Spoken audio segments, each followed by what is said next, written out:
47 இடம் வாங்கிட்டு நீங்க முதலமைச்சர் ஆகணும்னு ஆசைப்படுறீங்களே, 108 இடம் வாங்கின அவருக்கு முதலமைச்சர் வாய்ப்பு தரலைன்னா மக்களுடைய எதிர்ப்பு நிலையை நீங்க சம்பாதிக்க மாட்டீங்களா? எந்த இடத்துல அது ஒத்து போகாம கேள்வி அது ரகசியமா நடந்திருக்கு, அவ்வளவுதான். அதான் நான் வந்தேன், இல்லை வண்டிங்க வாங்க. எது வேணாலும் என்னை சட்டையை பிடிச்சி கூட கேளுங்க. பேரும் 6 முதல் 60% வரை ஆடி தள்ளுபடியுடன் சூப்பர் சரவணா ஸ்டோர்ஸ். ஆச்சி மசாலா எந்த சமையலும் ருசி தேடும் ரகசியம் 20 ரூபாய். 2M சினிமாஸ் டி பிக்சர்ஸ் தயாரிப்பில் தயால் பத்மநாபன் இயக்கத்தில் வெற்றி நடிக்கும் லட்சுமிகாந்தன் கொலை வழக்கு ஜூலை 10 முதல் திரையரங்குகள். ஒரு அழுத்தத்தின் காரணமாக பிஜேபியினுடைய பிடியில் சிக்கிக் கொண்டார். மரணத்தை விட கொடிய புறக்கணிப்பை எடப்பாடி தர்றதுக்கான காரணம் சரியான நேரத்தில் தவறான முடிவெடுப்பதில் எங்கள் தலைவருக்கு இணையானவர் யாரும். உங்கள் முன்னாள் தலைவர் அவ்வளவு சீக்கிரம் மறக்க முடியாது. திராவிட முன்னேற்ற கழகத்தின் மீது கடுமையான அதிருப்தியில் இருந்திருக்கிறார்கள். அது ஊடகங்களும் பத்திரிகைகளும் மூடி மறைத்திட்டன. எதிர்க்கட்சி தலைவர் என்ன கேட்கிறாருன்னா, நீங்க தேசிய கீதம் 2 முறை பாடுங்க, ஆனா தமிழ் தாய் வாழ்த்தையும் 2 முறை பாடல. அப்படி குழந்தை மாதிரி குழந்தைத்தனமான கேள்விங்க. அவர் தான் கேட்கிறாருன்னா நீங்களும் அறிவாளி, நீங்க கேட்கலாமா? நீங்க முதலமைச்சர் ஆகிறதுக்கு திமுகவோட கூட்டணி இருந்தா கூட சரின்றீங்க. இது முரண்பாடாக இல்லையா? இல்ல சார், இப்ப நீங்க பேசுறது முரண்பாடு. என்ன முரண்பாடு? நீங்க கூட்டம்னா என்ன பாடுபடணும்? கூட்டத்தை வச்சு விஜய் வந்து அடுத்த எம்ஜிஆர் முடிவு பண்ணிட்டு ரிசல்ட் 40 வருட காலம் ஸ்கூல் ஸ்டூடெண்ட்ல இருந்து இருக்கு. ஆமா, அதாவது வயிற்றுக்குள்ள கிட்டத்தட்ட அவங்க வயசு உங்களுக்கு 40 இன்னும் 10 பேர் கூட வரப்போறதா சொல்றாங்க. அது என்னன்னு தெரியல என்று சொல்லிட்டா சார் சேருவாங்க. நான் தான் அட்டண்டன்ஸ் எடுக்கிறேனா இல்ல செக் போஸ்ட் வச்சிருக்கேனா? தாகித்தவன் தண்ணீரை தேடுகிறான், தண்ணீரும் தாகித்தவனை தேடுகிறது. பற்றற்ற ஒருவரை தேடித்தான் சிம்மாசனம் தேடி வரும் என்று அதில் எழுதியிருக்கேன். சிம்மாசனம் தேடி வந்துருச்சா இல்லையா? எனக்கு மட்டும் இந்த வருவாங்க. ஸ்பெஷல் டீ உங்களுக்கு முதல்ல என்னை வச்சு டெஸ்ட் பண்றீங்களா? எடப்பாடியாருடைய சூழ்ச்சியா? இல்லை, அதெல்லாம் தைரியமாக சாப்பிடலாம். வணக்கம். ஸ்டூடா ஸ்ட்ராங்கா அந்த நிகழ்ச்சியில் முன்னாள் அமைச்சர், அதிமுக முன்னாள் அமைச்சர், அதிமுகவில் பல்வேறு பதவிகளை வகித்தவர் வைச்சீரன் அவர்களை தான் சந்திக்க இருக்கிறோம். வரவேற்போம். வணக்கம் சார். முன்னாள் அதிமுக நீங்க இந்நாள் தாவேக்கான்னு சேர்த்து சொல்லிடலாம் நினைக்கிறேன். ஆமாம், இந்நாள் தாவேக்கா. அது முதல்ல சொல்லாமல் இருந்ததுக்கு மன்னிக்கணும். இல்லை, அடையாளம் முக்கியம் இல்லையா? உலக அரசியல்லையே ஒரு நபர் ஒரு கட்சியை விட்டு விலகிறங்கிறத இவ்வளோ இலக்கிய நயமாக எங்கேயும் நான் படித்ததில்லை. ஒரு இடத்துலேருந்து பிடுங்கி இன்னொரு இடத்துல நடப்போகிற அந்த செடியோட மண்ணோட அந்த நினைவுகளை நான் என்ன பண்ணுவேன் அப்படிங்கிற மாதிரி நீங்கள் அதில் சொல்லியிருந்தீங்க. நீங்கள் எழுதின முழு கட்டுரை அந்த ஒரு விலகலுக்கான காரணம் குறித்ததுல இதுதான் ரொம்ப ஹைலைட்டாக ஊடகங்களாலையும் காட்டப்பட்ட ஒன்றா இருந்துச்சு. நேரம் வரும்போதும் பேசுவேன்னு சொன்னீங்க. ஆமாம், இதான் மனசில் எதுவும் ஒளி வச்சிருக்காம கொட்டி தீத்துருங்க. என்ன புறக்கணிக்கப்பட்டீங்க? மரணத்தை விட கொடிய புறக்கணிப்பை எடப்பாடி தர்றதுக்கான காரணம் என்ன? இல்லை, அதாவது அண்ணா திராவிட முன்னேற்ற கழகம் எங்களுடைய ஊனில், உணர்வில், உதரத்தில், நாடி நரம்புகளில் கடந்துட்ட ஒரு இயக்கம். நான் ஒரு அதிமுக காரனாக இருந்து தான் செத்து போவேன்னு நினச்சேன். நடக்கலை. விஜய் கட்சிக்கு வர எல்லாரும் இப்படி தான் சொல்கிறாங்க. ஆமாம், அது மற்றவங்களுடைய எண்ணம், என்னுடைய இயல்பான குணம் அது. ஏன்னா எங்கள் அப்பா கிளைக்கழக செயலாளராக இந்த இயக்கத்தில் ஒரு பணியை தொடங்கினார். நாங்கள் மாணவ பருவம் தொட்டு இந்த இயக்கத்திலே அடியொற்றி நடந்தேன். புரட்சித் தலைவி அம்மா மறைவுக்கு பிறகு ஒரு பெரிய தேக்க நிலை ஏற்பட்டது, ஒரு வெற்றிடம் ஏற்பட்டது. அந்த வெற்றிடத்தை நிரப்புவதற்கு யார் தகுதியானவர் என்று 1000 கேள்விகள் எழுந்தபோது அந்த இடத்துல முதலமைச்சராக எடப்பாடி பழனிசாமியை மரியாதைக்குரிய திருமதி சசிகலா அவர்கள் முன்மொழிந்தார்கள். அப்போது 4 வருட காலம், ஒரு 3 மாதம் ஒரு ஆட்சி தொடர்ந்தது. அதன் பின்னால் இரட்டை தலைமை வந்தது. ஒற்றை தலைமையா இரட்டை தலைமையா என்ற பிரச்சனை எழுந்தது. எதிர்க்கட்சி என்கிற நிலையை வந்தோம். கட்சி மேலும் பலவீனப்பட்டு கொண்டு வந்தது. எங்கள் தளபதிகள் எல்லாம் கொஞ்சம் கொஞ்சமாக நகர்ந்து போய் கொண்டே இருந்தார்கள். எங்களுடைய பக்கம் இருக்கக்கூடிய ஒரு கட்டமைப்பு சிதைந்து கொண்டே இருக்கிறது. சிதைந்து கொண்டு இருக்கிற இந்த கட்டமைப்பை தூக்கி நிறுத்தக்கூடிய பெரும் பணிகளை அந்த கட்சிக்கு பொதுச் செயலாளராக இருக்கிற செய்ய வேண்டியவர் அதை செய்ய தவறிவிட்டார். பின்னாளில் மீண்டும் இப்போ 210 இடங்களில் ஜெயிப்புன்னு சொன்னார்ல, எல்லா பிரச்சாரத்திலையும் அதான் 210 அப்படின்னு சொன்னார். முதல்ல பிரச்சாரத்தை தொடங்கினதே அவர் தான். ஆமாம், எல்லா தொகுதிக்கும். ஆமாம், மிச்சம் 234, மிச்சம் 24. நான் கூட கேட்டேன் 24 அவங்க கொடுத்துடலாமான்னு, இல்லை நம்ம எப்படி எடுத்துக்கலாமான்னு கேட்டேன். இல்லை போனால் போது 24 அவங்க வச்சுக்கிட்டோம், எல்லாரும் பிரிச்சுக்கிட்டோம். நீங்கள் வந்து நம்பிக்கையில் கேட்டிங்களா இல்லை சும்மா டீஸ் பண்ணுற மாதிரி கேட்டிங்களா? இல்லை அவர் 210ன்னு சொல்லியிருக்கீங்களே, என்னை ரொம்ப குறுகுறுன்னு பார்த்தாரு. ஆமாம், ஏன்னா என்னை பற்றி அவருக்கு தெரியும். 210 நம்ம உறுதினேன்னு சொன்னேன். என்னையவே பார்த்துக்கிட்டே இருந்தார். இவன் கிண்டல் பண்ணுறானா இல்லை உண்மையை ஏதாவது சொல்கிறானான்னு சொல்லி. அது அவருக்கு அதாவது வந்து ஒரு விஷயம், ஒரு அழுத்தத்தின் காரணமாக பிஜேபியினுடைய பிடியில் சிக்கி கொண்டார். அதான் கேட்கணும்னு நினச்சேன். அந்த சிக்கி கொண்டிருக்கக்கூடிய அந்த நேரத்தில் தேர்தல் வந்து விட்டது. தேர்தலுக்கு பிறகு கூட்டணி அமைக்கப்பட்டு விட்டது. கூட்டணி அமைக்கப்பட்டிருக்கிற சூழ்நிலையில் ஆட்சி அதிகாரத்தில் வெற்றி பெற்றுவிட்டால், அதிமுக வெற்றி பெற்றுவிட்டால் தான் முதலமைச்சராக மாட்டோம், வேறொருவர் அந்த இடத்துக்கு வந்து விடுவார் என்கிற ஆழ் மனதில் அவருக்கு பதிந்து விட்டது. அதனால் வந்து எப்படி போனால் என்ன அப்படின்னு வண்டி தாறுமாறாக ஓடி பஞ்சராகி வந்து அடித்து ஒடிச்சு அப்போ 47 இடங்கள் கிடைச்சது.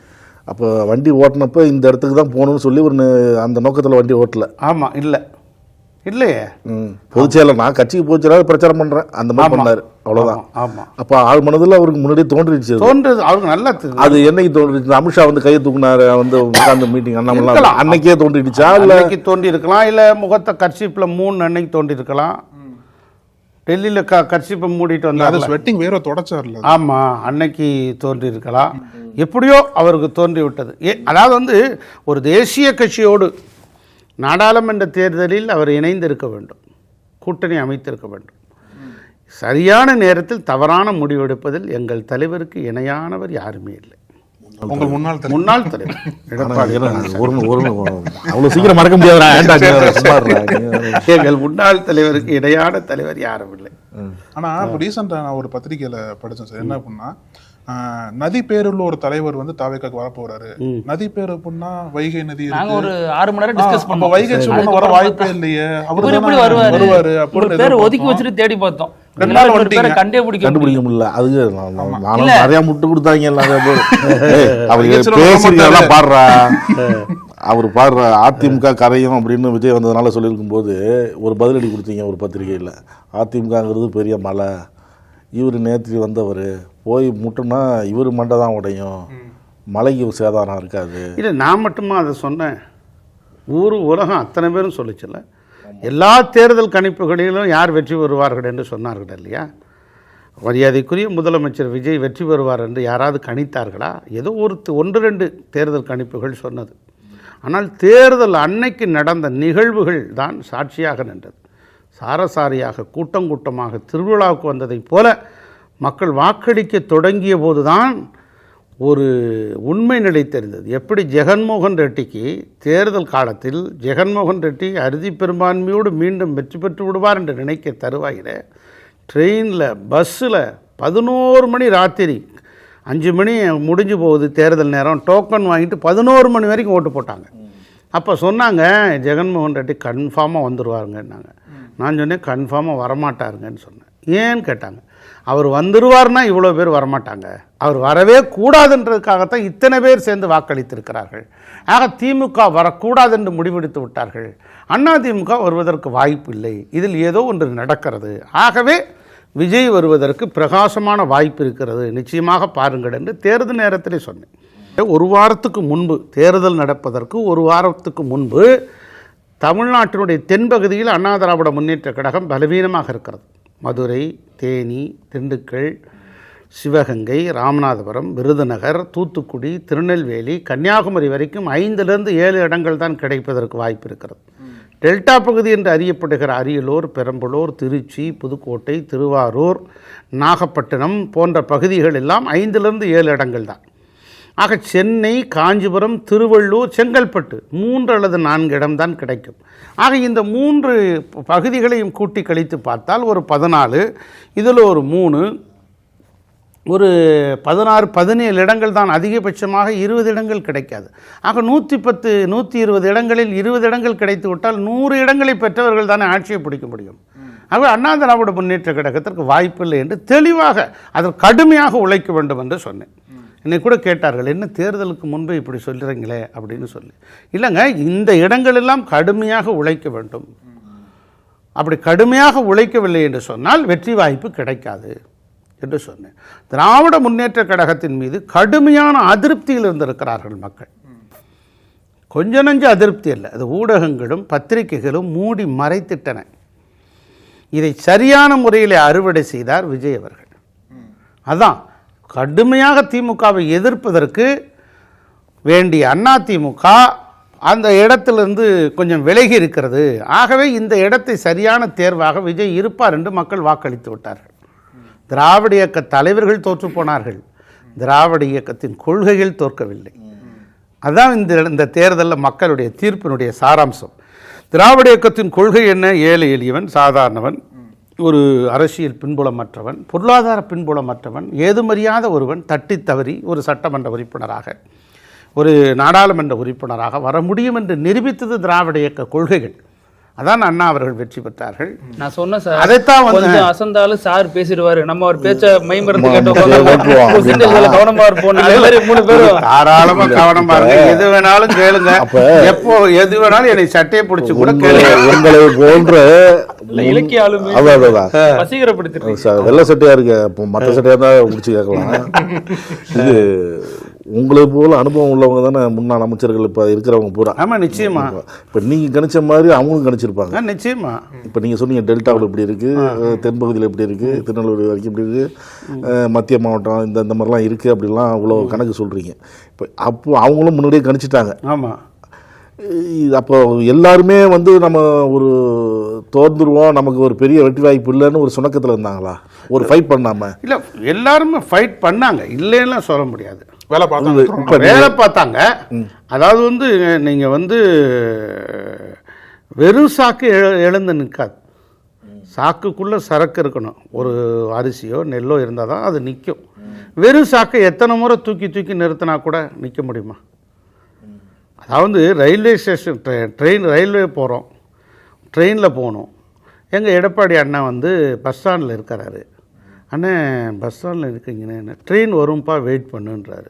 இல்லைண்ணே பஸ் ஸ்டாண்டில் வராதுண்ணே, ட்ரெயின் ரயில்வே ஸ்டேஷன் தானே போகணுன்னா. இல்லைப்பா வரும்ப்பா, பொறுமையாக இருப்பா அப்படின்னா நீங்கள் எப்படி நம்புவீங்க? பஸ் ஸ்டாண்டு ரயில்வே ஸ்டேஷன் பக்கத்தில் இருக்குன்னு இல்லை, எப்படி அப்படி இருந்தாலும் பஸ் ஸ்டாண்டுக்கு ரயில் எப்படி வரும்? ரயில்வே ஸ்டேஷனுக்கு தானே போகணும். இதுதான் சிம்பிளான விஷயம்.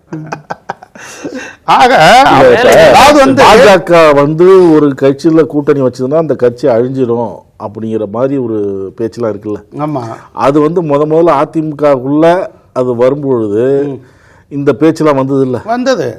அப்போ இப்போ அவர் நினைப்பு, அவர் ஆழ் மனதில் அதை நினைத்தார். எங்க நாம் அதிமுக பாஜக கூட்டணியில் நம்ம வெற்றி பெற்றால் நம்மளை வந்து உட்கார வைக்க மாட்டாங்க அப்படின்னு ஆழ் மனதில் அவருக்கு தோன்றி இருக்கு. அவர் செயல்பாடுகளை பார்த்தா அப்படிதான் இருக்கு அப்படின்னு நீங்க ஒரு இதை கண்டுபிடிச்சிருக்கீங்க. இது வந்து அப்போ யூகிக்கலையா? அதாவது ஜெயலலிதா மறைவுக்கு அப்புறம் அதிமுக பாஜக கூட்டணி இதெல்லாம் இது வரப்பெல்லாம் வந்து நீங்க அதை பத்தியே சிந்திக்கலையா? இல்ல அவர்கிட்ட போய் பாஜகவுக்கு ஓவரா நீங்க இடம் கொடுக்குறீங்க அப்படின்னு முன்னாள் முன்னணி தலைவர்கள் இல்ல. அதாவது வந்துங்க, தேர்தல் கூட்டணி என்பது வந்து நாடாளுமன்ற தேர்தலில் தேசிய முகம் தேவை. ஆக நாடாளுமன்ற தேர்தலில் தேசிய முகத்துக்காக ஒரு பாஜகவோடு நீங்கள் கூட்டணி வைத்தால் நல்லது என்று சொன்னபோது அவர்கள் அதை தவற விட்டு விட்டார். சட்டமன்ற தேர்தலில் கூட்டணி வைத்து விட்டார். எந்த நேரத்தில் வந்து பருவ காலத்தை பார்த்து விவசாயம் செய்யணும், பருவத்தில் பயிர் செய்யணும். ஒரே ஒரு ஏக்கர் தான் விவசாயி வச்சுருக்காங்க. விவசாயி வந்து பாரட்லா படித்தவர் இல்லை, எம்எஸ்சி அக்ரிகல்ச்சர் படித்தவர் இல்லை. ஒரு ஏக்கரில் குளிர்காலத்தில் ஒரு பயிர், கோடை காலத்தில் பருத்தி, மித வெப்பமான காலத்தில் வெங்காயம் மிளகாய் மாதிரி போடுறாங்க. ஒரே மாதிரி குளிர்காலத்தில் வந்து பருத்தி போட்டால் வராது. அந்த மாதிரி அந்த பருவ காலத்தில் பயிர் செய்கிற யுத்தியை ஒரு விவசாயியே கற்றிருந்திருக்கிறார். அந்த யுத்தியை வந்து ஒரு தலைவர் வந்து கற்றுக்கணுமா வேண்டாமா? எனக்கு மட்டும் கொடுத்துருக்காங்க, வருவாங்க. முதல்ல என்னை வச்சு டெஸ்ட் பண்ணுறீங்களா? இல்லை சார், இப்போ சாப்பிட்ட பிறகு உயிரோடு இருக்கிறாரா, ஒரு நிலைமை எப்படி இருக்கு அப்படின்னு சூழ்ச்சியா? இல்லை இல்லை, அதெல்லாம் தைரியமாக சாப்பிட்லாம். இப்போ சொன்னீங்க, இப்போ காலத்துக்கு தகுந்த பயிர் செய்யணும். அவர் ஒரு நல்ல விவசாயி. ஆமாம். அது இந்த மழை பெய்ய நேரத்தில் இந்த செய்யணும், கோடை காலத்தில் பருத்தி இதெல்லாம் சொன்னீங்க. அந்த எல்லா விஷயத்தையும் கற்று தேர்ந்தவர் தானே அவர். ஆமாம், அவர் விவசாயி தானே. அரசியல்லையும் ஆமாம் நீண்ட காலமாக இருக்கார் சார். அமைச்சர், தொடர்ந்து எம்எல்ஏ எம்பியா இருந்தவர். அம்மா இருக்கும்போது அவர் சொல்ல கேட்டு அது சொன்னதெல்லாம் செஞ்சவர். அவருக்கு தெரியாதா? நடத்தலையே. ரிசல்ட் என்ன சார்? அதை பாருங்கள், 10 முறை தோல்வி, 11வது முறை படுதோல்வி. நீ அடுத்த முறை நீங்கள் எப்படி வெற்றி பெறுவீங்க? அடுத்த கட்சி வந்துருச்சே. இல்லை சார், அந்த கட்சிக்கான இன்றைய முகம்னா அது எடப்பாடி தானே. அவர் தொடர்ந்து நீங்கள் சொல்கிற மாதிரி தேர்தலுக்கு முன்னாடியே பிரச்சாரம். அதாவது சார், நீங்கள் வந்து ஒரே ஒரு விஷயம் என்னென்னா, நம்ம பள்ளிக்கூடத்தில் நமக்கு எதை சொல்லி வளர்த்துருக்காங்க, தம்பி நீ வந்து பாஸ் பண்ணிடணும்ப்பா, அப்போ தான்ப்பா உனக்கு ஒரு நல்ல குரூப் கிடைக்கும், நல்ல மார்க் எடுக்கணும்ப்பா, அப்போ தான் நல்ல படித்து வேலை வாய்ப்பு கிடைக்கும். வெறுமனே பிஇ சேர்ந்த எம்பிபிஎஸ் சேர்ந்த பாஸ் பண்ணால் மட்டும் போதாது, பெர்சன்டேஜ் இருந்தால் தான் உனக்கு வந்து வேலை வாய்ப்பு கிடைக்கும். எத்தனை பெர்சன்டேஜ்னு கேட்குறாங்க. இப்போ ஒரு ஹோட்டலில் ஒரு சாதாரண வேலைக்கு போகிறான், என்னப்பா படிச்சிருக்க அப்படிங்கிறான். 10வது அப்படின்னா, 10வது எத்தனை மார்க்கு? நீங்கள் 400 மார்க்கு அப்படிங்கிறான். படிக்கும்போது சரியாக செஞ்சுருக்கான், வேலை கொடுக்கும்போது சரியாக செய்வாங்கிறதான் விஷயம். படிக்கும்போது 7 அட்டை வச்சுருக்கான் அப்படின்னா இங்கேயும் ஹோட்டலை மூடிட்டு போயிடுவான், சாமி நீ போயிட்டு வாப்பான்றான். இதுதான் விஷயம். எல்லாரும் கேட்க வேண்டிய தேரை எடப்பாடி மேல நீங்க சுமத்துறது சரியா? நீங்க மட்டும் இழுத்துட்டு வாங்க. அவர் தானே கேப்டன், அவர் தானே முதலமைச்சர், அவர் தானே பொதுச் செயலாளர் ஆகணும் ஆயிருக்காரு. அப்ப நீங்க தானே சரியா ஓட்டணும். ஒரு சார் என்டையர் ஒரு டீம் ஒர்க்கு தான் சார் எல்லாமே. ஒரு சினிமாவுடைய ஒரு நிமிஷம் கூட்டு முயற்சி தான். இயக்குனர் வந்து அந்த படம் வெற்றி பெற்றதுன்னா ஒரு எடிட்டிங் இருக்குது, படத்தொகுப்பு இப்போ எடிட்டிங் இருக்குது, மியூசிக் இருக்குது, பாடலாசிரியர் இருக்குது, நடிகர்கள் இருக்குது, எல்லாம் சேர்ந்த கலவை தான். ஆனால் யாருக்கு போய் சேரும்? டேரக்டர் போய் சேரும். ஆமாம், டேரக்டர் தானே போவோம். சார் இவ்வளவு உடம்பு இருக்குது சார், கை இருக்குது, கால் இருக்குது, 2 கை இருக்குது, காது இருக்குது, மூக்கு இருக்குது, என்ஜான் உடம்புக்கு முகம்தான். விலை மதிக்க முடியாத உங்கள் சிபாரிசு கடிதம் எது? யார்ட்டையாவது சிஎம்டியோ மினிஸ்டர்ட்டையோ கையெழுத்து ஒரு லெட்டர் வாங்கிட்டு போகிறது சிபாரிசு கடிதம் இல்லை, உங்கள் முகம்தான் விலை மதிக்க முடியாத சிபாரிசு கடிதம். அதுவும் அகத்தின் அழகு முகத்தில் தெரியும்னு நம்ம படிச்சிருக்கோம்ல பள்ளிக்கூடத்தில். அதனால் என்டையர் எல்லாத்துக்கும் கேப்டன்ஷிப் தான் தலைவர். தோத்தாலும் ஜெயிச்சாலும் அவர் தான் பொறுப்பு. அந்த பயம் வந்து ஜெயலலிதா அம்மா இருந்தப்போ உள்ள பயம் இவர்கிட்ட இல்லையா? அவங்க சொன்னால் தூக்கி ஒரு பதவியை தூக்கிடுவாங்க, கட்சி பதவியை தூக்கிடுவாங்க, பயம்லாம் இருந்தது. அந்த பயம் எடப்பாடி பயம்லாம் இருந்தது, ஈடுபாடாக இருந்தது. என்ன பயம் வந்துருக்கணுமே வெற்றி. மக்கள் மத்தியில் வெற்றி தலைவர்கள் மதிக்காம விட்டாங்களா அவர்? ஜெயலலிதா மக்கள் மத்தியில் வந்து ஒரு ஒரு மதிப்பு கிடைக்கல, அவ்வளோதான். பலமிழந்து போய்விட்டு. இல்லை, நீங்கள் முன்னாடி வந்து அந்த நாடாளுமன்ற தேர்தலுக்கு தேசிய தலைமை தேவைன்னு சொன்னீங்க. ஆமாம், திமுகவுக்கு அந்த தேவை இருந்தது. இல்லை சார், இப்போ வந்து நான் ஒரே ஒரு விஷயம், திமுக அண்ணா திமுக 2 கட்சி இருக்கு. புதுசாக ஒரு கட்சி வந்துருச்சு. புதுசாக ஒரு கட்சி வந்து தமிழக வெற்றி கழகம். தமிழக வெற்றி கழகம் 2 ஆண்டுகள் தான் இருக்குது. ஆனால் 30 ஆண்டுகளுடைய உழைப்பு இருக்கிறது. நடிகர் விஜய், முதலமைச்சர் விஜயனுடைய 30 ஆண்டு உழைப்பு இருக்கு. அரசியல் உழைப்பா இல்லை திரை உழைப்பா? திரையுலக உழைப்பு தான். அரசியலுக்கு அப்பாற்பட்டு திரையுலக உழைப்பு. அவங்க மக்கள் மன்றம்னு, மக்கள் இயக்க மன்றம்னு தொடங்கி பல்வேறு பணிகள் கொஞ்சம் கொஞ்சமாக எல்லா இடத்துலையும் செஞ்சுட்டு வந்திருக்கிறாங்க. ஆக்கப்பூர்வமான பணிகள் எல்லா இடங்களிலும் அவர் அறிமுகம் ஆயிருக்கார். உலகம் முழுவதும் பரவலாக்கப்பட்டிருக்கிறார். அந்த ஒரு முகம் வந்து ஒரு அரசியல் உச்சத்தில் எல்லாமே ரிட்டையர் ஆன பிறகு வருவாங்க சார் வேலைக்கு. ரிட்டையர் ஆன பிறகு பொண்ணு பார்க்க வந்தால் யார் பொண்ணு தருவா? பருவத்தில் தானே வந்தால் தானே பொண்ணு தருவாங்க. உச்சத்தில் 1000 கோடி ரூபாய் வியாபாரம். அதை விட்டுட்டு நான் அரசியலுக்கு வர்றேன், பொது வாழ்க்கைக்கு வர்றேன், நான் இனிமேல் வந்து திரைப்படங்கள் நடிக்க மாட்டேன், எனக்கு போதும், நான் ஒரு சேவை செய்யணும்னு வர்றேன் அப்படின்னு சொல்லி வந்திருக்கிறாரு. ஆக இதை சரியான முறையில் திமுகவுடைய எதிர்ப்பு அலையை சரியான முறையில் அவர் பர்ச்சேஸ் பண்ணிட்டார். சார், இந்த அதிமுக கூட்டணி பலத்தை பற்றி பேசும்போது இப்போ திமுக கூட்டணி அமைச்சது, ஆனால் அந்த கூட்டணிக்கு திமுக தான் தலைமையா இருந்தாங்க. ஆனால் அதிமுகவில் வந்து எடப்பாடி பழனிசாமி தலைமை இல்லை, பாஜக தான் தலைமையா இருந்தது அப்படின்ற ஒரு அமைப்பு வந்து செட் ஆச்சு இல்லை, சட்டமன்ற தேர்தல் உட்பட. அந்த கூட்டணி விரிசல், அந்த கூட்டணியில கமாண்டிங் பவரா பாஜக மாறினதுக்கு எடப்பாடி பழனிசாமி எந்த காரணத்துக்காக அதை வந்து விட்டு கொடுத்தார்? பாஜக பெருசா பேச முடியலையா? இல்லை, அது வந்து அதிமுக தான் தலைமைன்னு சொன்னாங்க. ஆமாம், அதை வந்து அதிமுக தலைமை தான், இவர் தான் மாப்பிள்ளை, ஆனால் பொண்ணு ஒத்துக்கணும்ல. அதுதான் நிலைமை. நீங்கெல்லாம் சேர்ந்து எடப்பாடி பழனிசாமி பேசி மாப்பிள்ளை தோழர்களே கூட இல்லையா சார்? யாரு? மாப்பிள்ளை தோழர்கள் இந்த பொண்ணு ஒத்துக்க வச்சிருந்திருக்கலாம், கூட பொண்ணு இருந்திருந்தாங்க. எப்படி ஒத்துக்க வைக்க முடியும் சார்? 10 ஒரு குதிரையை இழுத்துட்டு போய் பாருங்க சார், தண்ணி மறுபடியும் குடி. குதிரை எல்லாம் பத்தி குதிரை பேசுறீங்க. பேரத்திலே ஒரு அதை சொல்றேங்க. தண்ணி குடினா குடிக்காது. தண்ணி தாகம் பிடிச்சுன்னா அந்த குதிரையா எந்திரிச்சு போய் குடிச்சிடும். அது மாதிரி தான் தண்ணி தாகம் உங்களுக்கு இருந்திருக்கு. அப்போ தண்ணி தாகம் உங்களுக்கு இருந்திருக்கு. ஆமா, எல்லாருக்கும் தான், எல்லாருக்கும் தான். திடீர்னு வர்றது இல்லை சார், இயல்பாகவே இருந்து அது கொதிநிலை அடைந்து வெடித்து விடுகிறது நிலைமை தானே. பொதுவாக உங்களுக்கு கூட்டணி பலம் வந்து இருந்தா கூட நீங்க தான் தலைமைங்கிறது ஏற்கலை. நீங்கள் தான் நான் தான் தலைமைன்னு சொல்கிறீங்க. உலகம் ஏற்றுக்கல. அவர் தாங்க அப்படின்றாங்க. டபுள் இன்ஜின்னு சொல்கிறாரு. டபுள் இன்ஜினுக்கு போதிய விளக்கம் கொடுக்கல. நீங்கள் இவரை அடுத்து வெற்றி பெற்றால் இவர் தான் முதலமைச்சர்னு அந்த கட்சியும் சொல்லலை, நீங்கள் தான் சொல்லிக்கிறீங்க. அதனால் வந்து 1000 குழப்பங்கள் இருக்குது. கட்சி வந்து பலவீனமாக இருக்கிறது.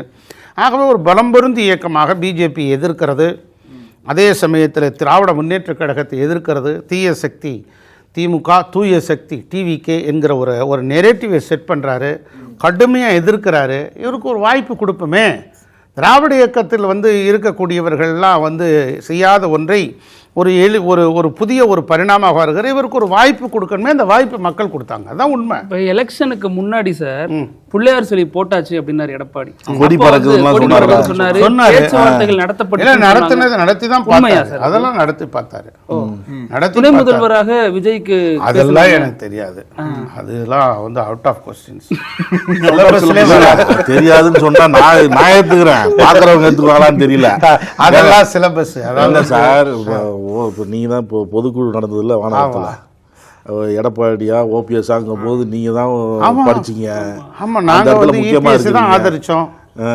இபிஎஸ்ஸே ஆதரித்தோம். ஓபிஎஸ் அண்ணன் கூட கேட்டார், என்னப்பா நம்ம பக்கம் இருக்க நம்ம கூட இருந்தவங்க எல்லாரும் என்னை எதிர்க்கிறீங்களே, உங்களுக்கெல்லாம் நான் என்ன பாவம் செஞ்சேன்னு கேட்டார். நாங்கள் வந்து ஒற்றை தலைமை இருந்தால்தான் நிர்வாக ரீதியிலே செயல்படுத்துவதற்கு நல்லா இருக்குன்னு எல்லாரும் முடிவு பண்ணி இவரை தூக்கி தோல்லையும் மார்பிளையும் தூக்கி சிமந்து போய், எடப்பாடி யார் தெரியுமா? ஒரு சாதாரண விவசாய குடி மகன். அவருடைய அரசியல் எப்படிப்பட்ட வளர்ச்சி தெரியுமா? தன்னிச்சையான வளர்ச்சி. இந்தியாவில் எந்த மாநிலத்தில் இருக்கக்கூடிய தலைவர்களும் ஒரு அரசியல் பின்புலம் உள்ள ஒரு பெரிய ஒரு ஃபரூக் அப்துல்லா இருக்காருன்னா அவர் மகன் தான் உமர் அப்துல்லா. பீகாரில் வந்து பார்த்திங்கன்னா வந்து நிதிஷ்குமாரோ அல்லது வந்து லல்லுவோ அவருக்கு பிறகு தான் அது. இங்கே உத்தரப்பிரதேசத்துலேயும் அப்படி தான் யாதவ் அவருடைய மகன் தான். இப்படி தமிழ்நாட்டிலையும் எடுத்தாலும் அதே சூழ்நிலை தான். அப்படி இல்லாத ஒருவர் வந்திருக்கிறாருன்னு உலகம் முழுவதும் சொன்னோம். அது ஒரு மாய தோற்றமாக போய்விட்டது, காணல் நீராக போய்விட்டது. அதான் சார், இப்போ அந்த முக்கியமான இடத்துல இருந்தீங்க. தீர்மானம் நிறைவேற்ற தீர்மானம் எழுதுறது, தேர்தல் வாக்குறுதி எல்லா இடத்துலையும் முக்கியமாக இருந்தவங்களுக்கு உங்களுக்கு எப்படி தெரியாமல் இருந்திருக்கும்? தேர்தலுக்கு முன்பு தவேக அதிமுக பேச்சுவார்த்தை நடந்ததா? எந்த இடத்துல அது ஒத்து போகாமல் கேண்டது? அதான் வந்து சார், சில விஷயங்கள்லாம் அவங்க வந்து அது ரகசியமாக நடந்திருக்கு, அவ்வளோதான். மற்றபடி வந்து அது சரியாக முடியலை. ஆமாம், முடியாது. ரொம்ப நம்பிக்கை இருந்தார் எடப்பாடி. என்ன நம்பிக்கை இருந்தார்? தாவேகா வந்துருவாங்க. அப்போ இங்கே பிஜேபி இருந்தாங்கன்னா தாவேகா எப்படி வருவாங்க? அப்புறம் எப்படி கொடி பறக்குதுன்னு சொன்னார், சொல்லியிருக்காரு. ஒரு அடிச்சு விட்டு பார்ப்போமே. அதுவும் சேர்த்து 3 பேரும் கூட்டணியாக இருக்கிற மாதிரி நினைச்சாரு. இல்லை, அப்படி அவங்க எப்படி ஒத்துக்குருவாங்க? அவங்க கொள்கை எதிரின்னு சொல்லிட்டோம். தாவேகா மிக தெளிவாக இருந்தார், உறுதியாக இருந்தார் விஜய் அவர்கள். அப்படி இருக்கும்போது எப்படி வருவார்? No compromise. இல்லை, ஒரு பக்கம் எடப்பாடி இப்படி பேசுறது வைரல் ஆனிச்சு, சர்ச்சையாக ஆனிச்சு, அதை பார்த்துட்டு இருந்தாங்க. இன்னொரு பக்கம் நீங்கள் போயிட்டு திருமாவளவனை சந்திக்கிறீங்க, நயினார் நாகேந்திரனை சந்திக்கிறீங்க. ஆஹா, திருமாவளவன் கொக்கி போட்டாங்க அதிமுகன்னு, அது ஒரு பக்கம் பேசப்படல. நாங்கள் வந்து நான் வந்து ரூமில் தங்கியிருக்கும்போது 2 பக்கம், வலது இடது பக்கம், ஒரு பக்கம் தொல் திருமா அண்ணனும் இன்னொரு பக்கம் நயனார் அண்ணனும் தங்கியிருந்தாங்க.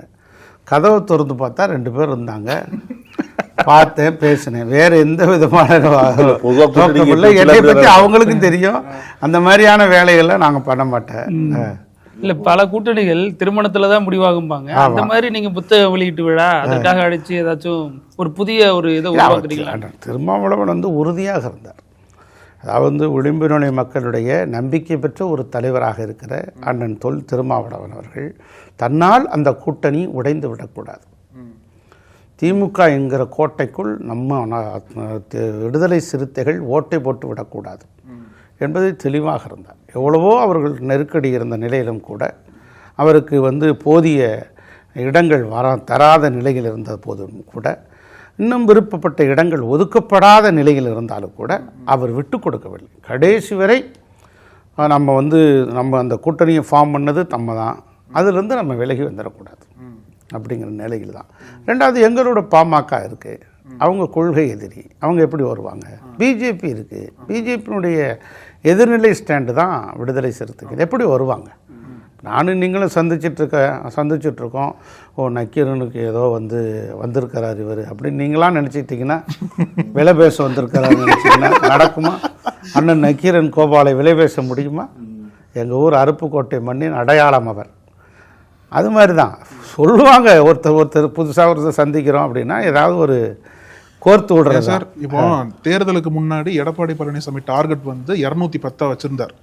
அந்த டார்கெட் இப்போ 21 குறைஞ்சிட்டு இருக்கும் போல் இருக்கு. ஒவ்வொரு எம்எல்ஏக்கெல்லாம் அங்கே போய் சேர்றாங்க. இப்போ தேர்தல் முடிஞ்சதுக்கு அப்புறம் நீங்க தனிப்பட்ட முறையில் அவர் பார்த்து பேசுனீங்களா? எப்படி உங்க உரையாடல் இருந்தது? இல்லை, தேர்தலுக்கு பிறகு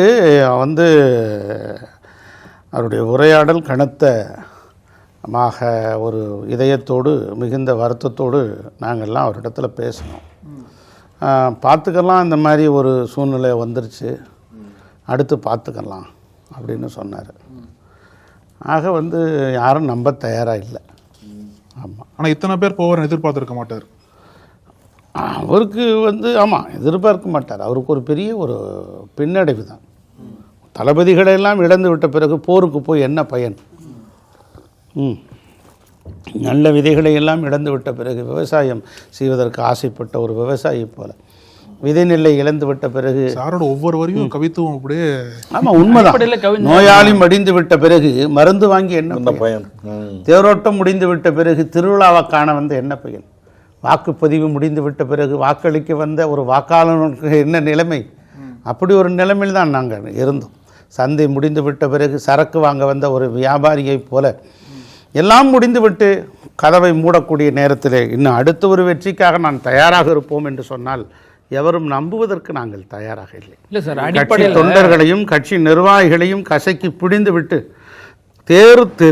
தேர்வுகளில், அதாவது சட்டமன்ற வேட்பாளர் தேர்வில், நாடாளுமன்ற வேட்பாளர் தேர்வில் பணபலம் மட்டுமே மிக முக்கியமான பிரதானம் என்று ஒரு தலைவர் எப்போது கணக்கு போடுகிறாரோ அப்போதே அவர் தோல்வியை மிக அருகிலே சந்திக்க தொடங்கிவிட்டார். உழைப்பு, நம்பிக்கை, விசுவாசம், இந்த இயக்கத்தின் பற்று, கொள்கை பலம், இவைகளை நம்பியே ஒரு இயக்கம் தொடர்ந்து இயங்க வேண்டும். பணம் என்பதை மாத்திரம் நம்பிக்கொண்டிருந்தால் நிச்சயமாக தோற்று போய் விடுவார்கள். நான் இன்று சொல்கிறேன், கரூரில் 120 கோடி ரூபாய் செலவு செய்திருக்கிறது திமுக. கோவை தெற்கில் 150 கோடி ரூபாய். இதுதான் திராவிட இயக்கத்தின் கொள்கையின் சித்தாந்தமா? இதைத்தான்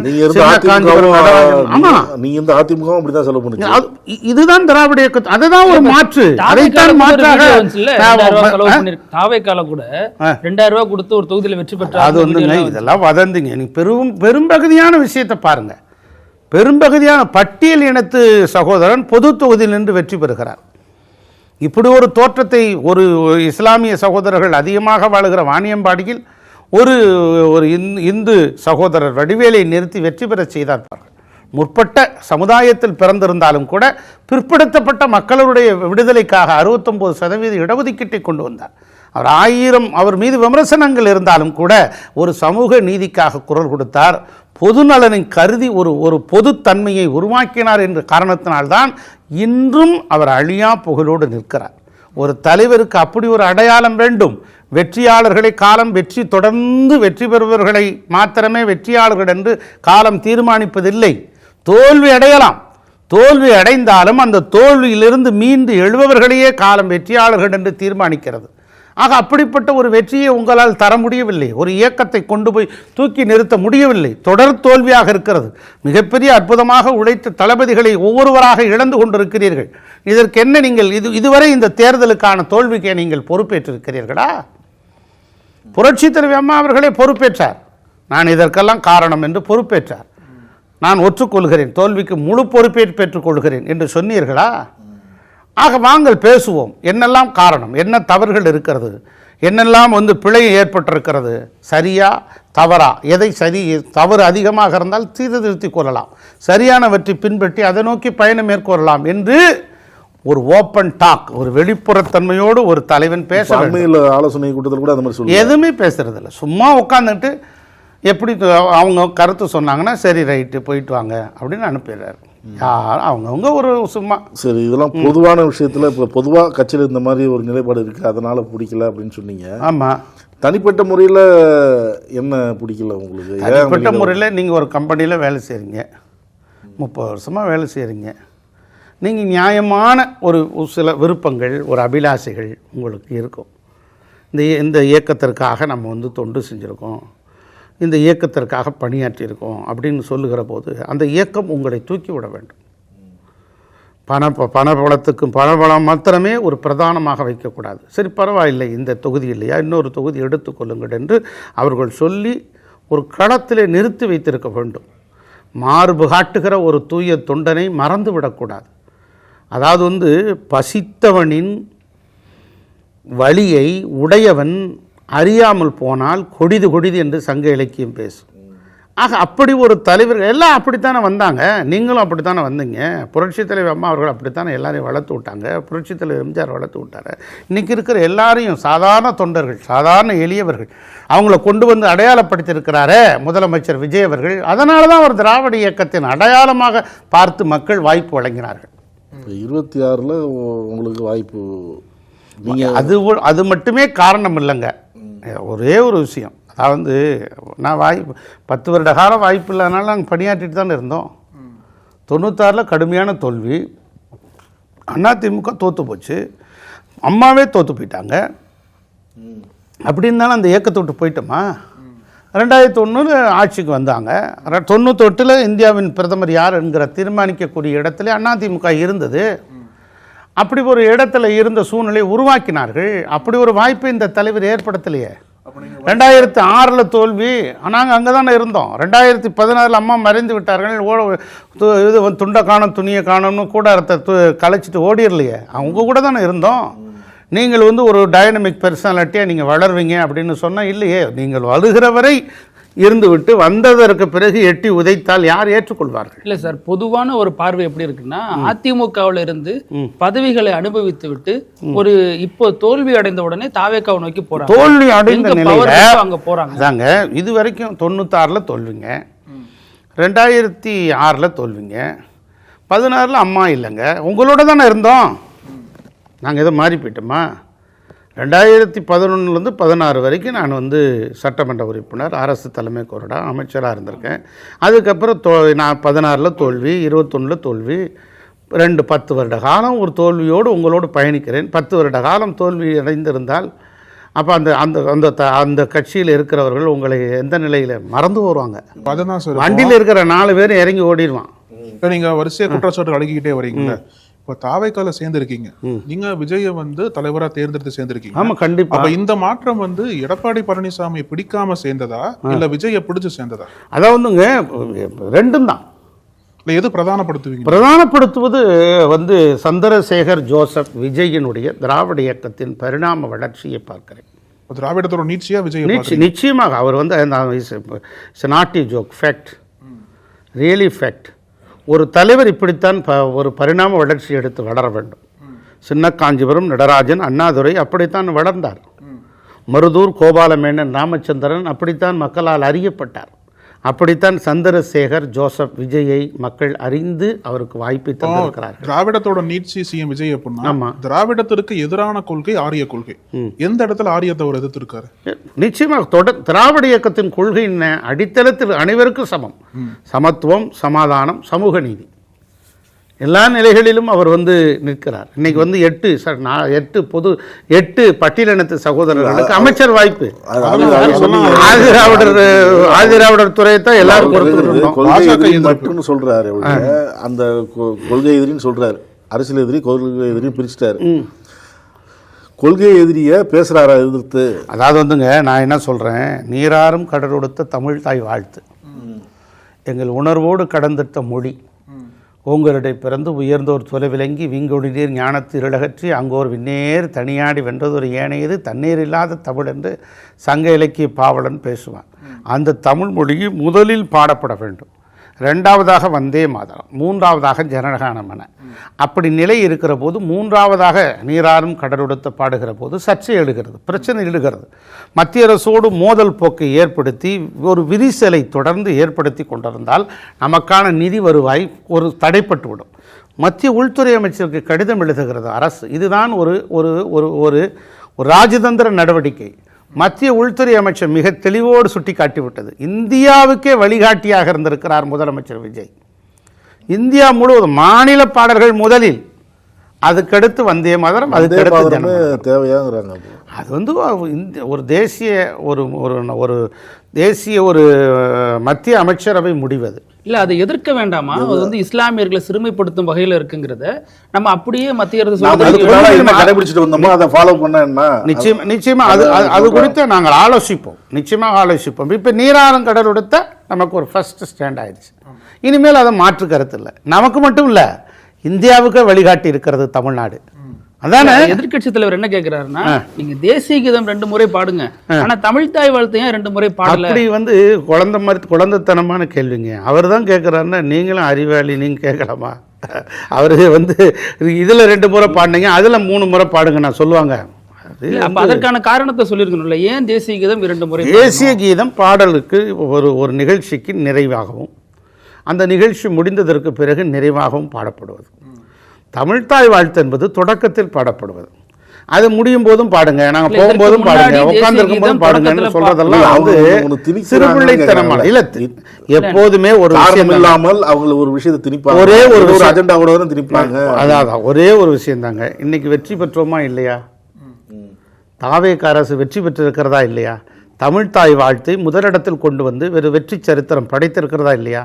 இதையெல்லாம் நீங்கள் சுட்டி காட்டியிருக்கீங்க, நாங்கள் குறித்து வச்சுக்கிறோம். நிச்சயமாக இது குறித்து பரிசீலித்து அடுத்த கட்ட நடவடிக்கை அரசாங்கம் எடுக்கும். சார், இப்போ ஆளுநர் தலையீடா இருக்கலாம். இப்போ யூஜிசியில் 3 பேர் இல்லை 5 பேர் அளவுக்கு துணைவேந்தர் தேடுதல் நியமனத்தில் இப்படி நபர்களை நியமிக்கிறாங்க. அதில் ஆளுநரோட கை ஓங்குது, மத்திய அரசோட கை ஓங்குதுங்கிற விமர்சனம்லாம் இருக்கு. இதுல எதுவுமே நேரடியாக முதல்வர் விஜய் எந்த பதிலும் இல்லைங்க. அதாவது வந்துங்க, ஆளுநர் வந்து வேந்தர். நான் வந்து அதற்கு பிறகு இப்போது தமிழ்நாடு முதலமைச்சரே வேந்தராக இருக்கலாம் என்று சட்டமன்றத்தில் தீர்மானம் கொண்டு வந்திருக்கிறோம். இது ஏற்கனவே கடந்த ஆட்சியில் கொண்டு வரப்பட்டது. நானும் இணைவேந்தராக இருந்திருக்கிறேன். ஒரு அமைச்சர் இணைவேந்தர், ஏற்கனவே நிர்வாகத்து ரீதியில் பணியாற்றுவதற்கு துணைவேந்தர், வேந்தர் ஆளுநர், இப்போது முதலமைச்சர். ஆக இந்த நிர்வாக இதையெல்லாம் சரி செய்து அதற்குரிய பணிகளை உயர்கல்வித்துறையில் இருக்கிற போது கடந்த காலத்தில் குளறுபடியாக்கப்பட்டு விட்டது. தொடர்ந்து அதை கொஞ்சம் கொஞ்சமாக படிப்படியாக அது சீர் செய்யப்படுவதற்கான நடவடிக்கைகளை அரசும் உயர்கல்வித்துறை அமைச்சகமும் சேர்ந்து மிகச்சிறந்த முறையில் நடவடிக்கை எடுத்துக்கொண்டு வருகிறோம். இல்லை, இதற்கு முன்னாடி இந்த தேடுதல் குழுவில் ஆளுநருக்கு 1 நபர்னா இந்த முறை ஆளுநருக்கு 2 நபர்ல இருக்காங்க. அந்த பல்கலைக்கழக சிண்டிகேட்லேருந்து ஒருத்தர், மாநில அரசு சார்பாக ஒருத்தர். இதையெல்லாம் வந்து சீர் செய்து உரிய நடவடிக்கை எடுப்பதற்கான பணிகள் நடந்து கொண்டிருக்கிறது. இல்லை, ஆளுநர் என் மாளிகைக்கு வாங்க, மக்களுக்கு எதுவும் பிரச்சனைனா என்கிட்ட வந்து மனு கொடு. அது வந்து அது சரியல்ல. ஆளுநர் வந்து மக்கள் பிரதிநிதி அல்ல, ஒரு ஆட்சியினுடைய தலைவராக இருக்கலாம். மக்களுக்கான சேவைகளை, மக்களோடு பணிகளை ஆட்சி மக்களால் தேர்ந்தெடுக்கப்பட்ட அரசு தான் செய்யணும். அது தவறான, இல்ல, அது நீங்க ஏற்றுக்கொள்ள முடியாது. நீங்க சொல்றது அப்படியே செய்யும் விஜய் சொல்லிட்டாரு. நிச்சயமா சொல்லுவாருங்க. அதுல எந்த மாற்று கருத்து இல்லையே, நிச்சயமா சொல்லுவார். ஆளுநர் வந்து நானே இந்த மக்கள் பணி செய்வேன், இதை செய்வேன் அப்படின்னு சொல்லிட்டு இருந்தா அதுக்கு நிச்சயமா எதிர்ப்போம், மாற்று கருத்து இல்லை. அதிமுகவில் இருந்து முன்னாள் அமைச்சர்கள், நிர்வாகிகள், முக்கியமான பதவிகளை அலங்கரித்தவர்கள் இவங்க தான் போறாங்க, தொண்டர்கள் போகல. தொண்டர்கள் போனது தெரியல. அந்தந்த ஊரில் இருக்க தொண்டர்கள்லாம் இப்போ சேர்ந்துட்டாங்க. எலெக்ஷனுக்கு பிறகு தான். நீங்கள் ஒரு விஷயம் சொல்கிறேன், தலைவர் மறைஞ்சதுக்கு பிறகு ஒரு தேர்தல் வந்துச்சு. அம்மா ஜானகி அம்மையார் ஒரு அணி, ஜெயலலிதா அம்மையார் ஒரு அணி. ஜெயலலிதா அம்மா வந்து வெற்றி பெற்றாங்க 27 இடங்கள். ஜானகி அம்மா வந்து உட்பட அந்த இடத்துல ஒன்றும் கிடைக்கல. ஜானகி அம்மாவுடைய கட்சியில் இருக்கிற நிர்வாகிகளை யாருமே நீங்கள் அங்கே போங்க இங்கே போங்க இருங்கன்னு சொன்னால் கூட யாரும் இல்லை, எல்லாம் மூட்டை சட்டையை தூக்கிட்டு போய் அம்மா அணியில் சேர்ந்துட்டாங்க.